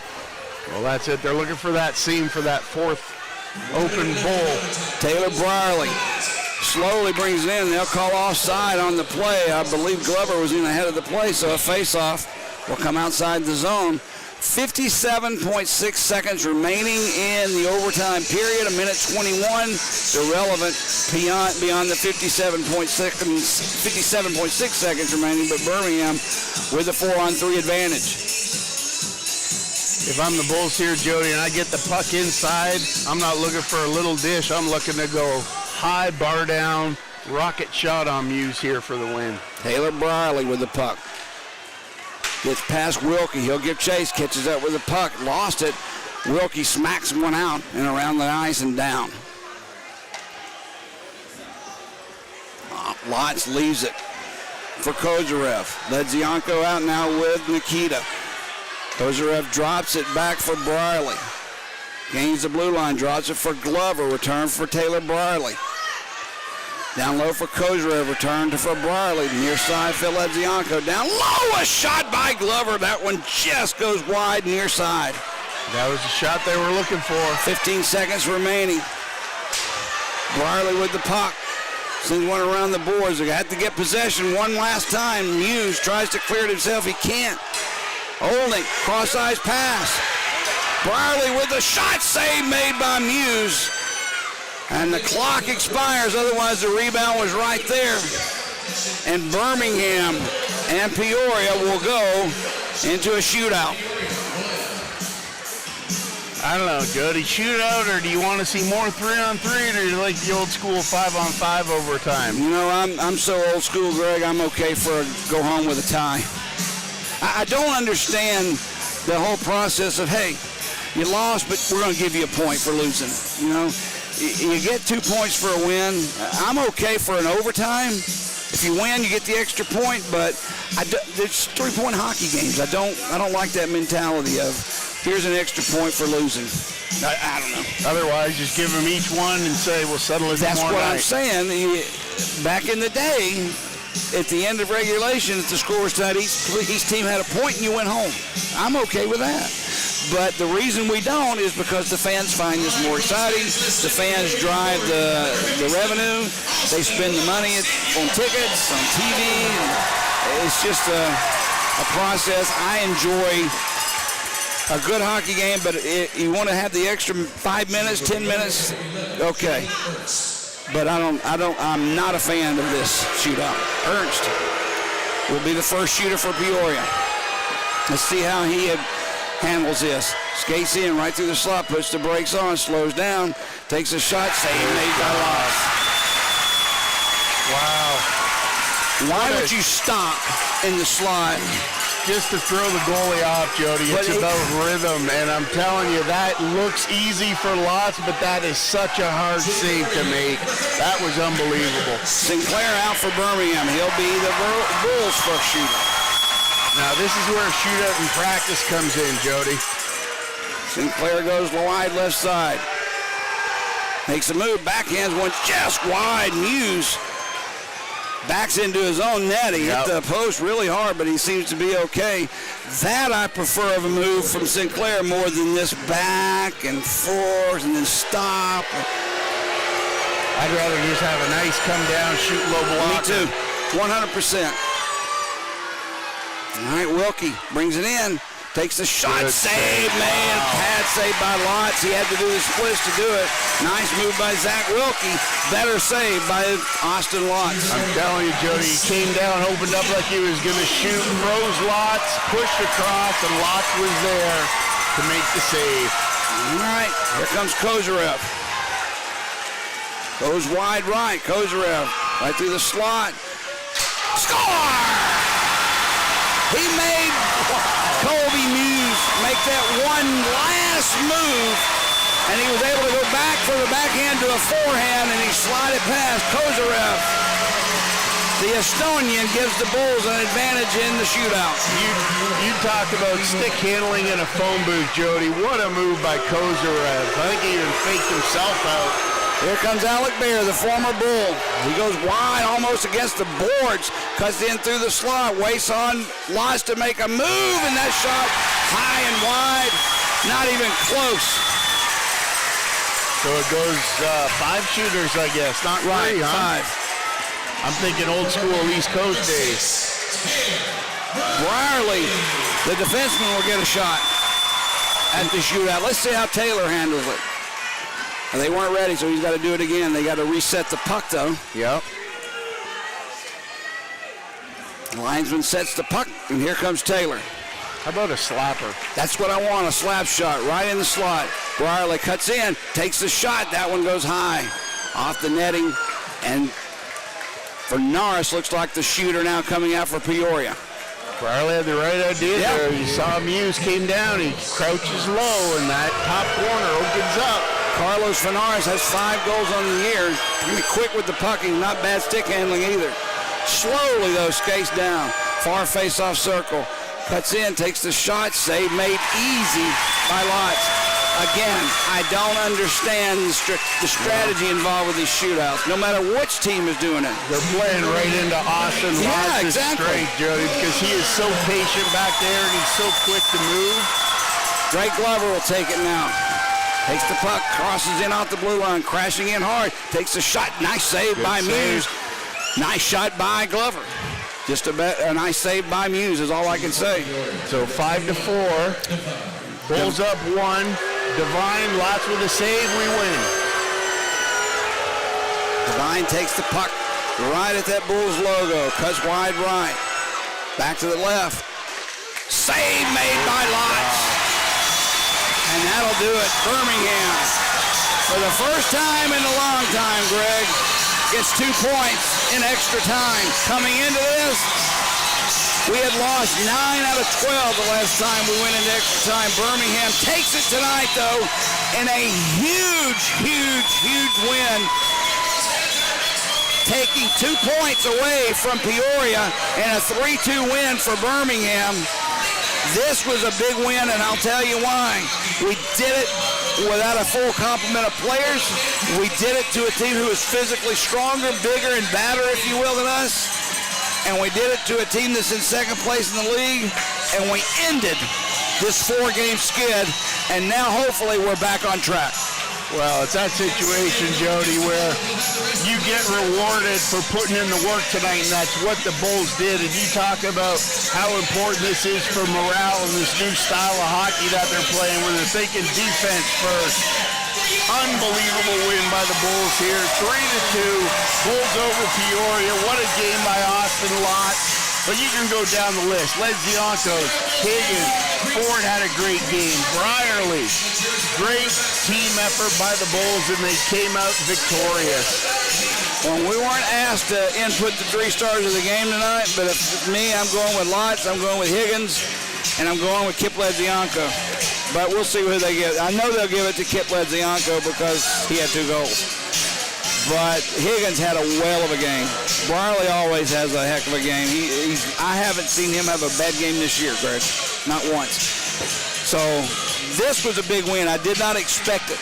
100% tell you the truth. I did not expect this. And you remember last week when I said there are points in a season that it turns for you for the better, for the worse, or whatever. And then we went on a 4-game losing streak. This feels like it could be the other way, just positively. This feels like you can build on this, is my point. Well, it is. it gives guys confidence in other guys sitting around the locker room, and you're able to sit there, Jody, and be like, hey, you know what? You can go with this exact same lineup again tomorrow night, and the thing is that you rode it out tonight, you came away victorious, and you did it against Peoria, who's always one of the toughest teams in the league, and that will carry through and maintain true against anybody else you play about what you can accomplish if you have the effort, stick to the game plan, and you get strong goaltending. And I can't sign off tonight without mentioning this as well. Birmingham had what I call an emergency signing, and taking a kid that was born and raised in Hoover, Alabama, and put him into the lineup tonight. And this kid did not do anything but look like he belonged here. He did not look out of place at all. He looked like he belonged on this hockey team. Sometimes, Jody, the biggest thing about getting an opportunity like that is go out, work as hard as you can, and don't do anything that hurts the team. And that's Austin Weber came in tonight. He had a great game. And trust me, there's a kid who's not known for his defensive wherewithal, and tonight he made defensive plays that were different. He worked his butt off, he finished his hits, and I got to give him an A- tonight. Had an excellent game. Now, I'm interested to find out how we are on the injury front. We know that Ojic went down early on in this game and did not return. And I'm blanking on the second player that went down hurt. It was Higgins that came back out on the ice. So we're okay, but with the way he went out favoring that left arm, I thought, oh boy, we're in trouble. And don't forget, Austin Watts got up slowly one time, and thank goodness there was a media timeout. He was able to catch his breath and get Gatorade some water or whatever. But tomorrow night, these same two teams are right back at it. It's going to be a war. I know it is. You know it is as well. Peoria's going to come out and try and just exert their dominance physically on Birmingham. Austin Watts is the key to this all. He has not missed a game that has been called upon. He played 3 games in a row last weekend, had a few days off. He's playing tonight and more than likely tomorrow night as well, and more than likely Saturday night against Macon. Can he do this at this kind of a pace? Can that workload that's going to be expected of him, can he do this, or do you come back with your backup goalie in one of these 2 games that are coming up? Jody, if anybody can do it, it's Austin Watts. I mean, the guy's primed up. He's a leader in the room. I mean, you talk about a lot to ask of a goaltender. Well, it is, Jody, but you know what? For a guy like Austin Watts, he doesn't want to put that ball anywhere else except in his hands. I get it from a standpoint. What it's going to come down to is how does he feel? You know what I mean? He's coming off that hip injury last year, and that's why when it makes you nervous when he gets out there to play the puck, I'm not so much worried about what he's going to do with the puck. It's about these guys coming in, zipping behind the net. And the biggest thing as a goalie is some guys, just like Kozarev, you know what I mean? It was just a freak accident, but a guy zipping past lots, catching him and sending him over. That's why I'm like, play the puck quick, get back to the net, because like you said earlier, we need you to save pucks. Well, either way, heck of a hockey game. Didn't expect it, but it worked out perfectly for us. And a much-needed win to end that 4-game losing streak. I can't wait for tomorrow night. It should be a whale of a game. Wouldn't it be nice to, after everything that we've been through the last couple of weeks, all the injuries, the losing, to somehow find a way to win 3 in a row? Yeah. It's not out of the question. It's not, because what you've got, Jody, is you've got these guys who are rising up, and they're finding their way, and they're figuring out where they fit in the lineup. Because you look at Ledziankos, Higgins, you know what I mean? Those were guys who were, at one point over the last 10-game stretch, they were like, okay, well, who's the 10 guy? Who's the 10th forward? Who's the spot guy that you just fill in? And they're showing that, hey, if you can put the weight on our shoulders, we've got this figured out now, so give it to us and let us carry you. Well, from someone who's had hip surgery, that's what worries me about Austin Watts. I don't worry about his play. I worry about his physical stamina. And anytime you go through hip surgery, you're not going to be the same again. I just don't want him to lean on him too hard. I don't want him to depend on him too much.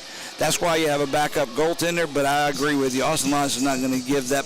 He's not going to give that crease away to anybody right now. Right. Depending on how the game goes tomorrow night against Peoria, Jody, you come out. If Lotz gets a big win tomorrow night and he faces a lot of shots, like I said, what matters is how he feels. Yeah. Because you've got Macon coming in Saturday night for Legends Night. So if there's a game where you want to figure out how your other goalie is, depending on the status of Hayden Stewart and what his timeline is, that's the game you got to play the kid in to see if he can hold his own and stick around in the league. Well, Stewart's not going to be available the entire weekend. He will be after Saturday night. He can technically come off the IR on Sunday, but of course we don't play Sunday. But he is done for tomorrow night and Saturday night. Either way, heck of a win for the Birmingham Bulls, one that was badly needed and one that makes me feel a whole lot better about going forward at this point in the season. Agreed? Absolutely. Okay, that'll do it.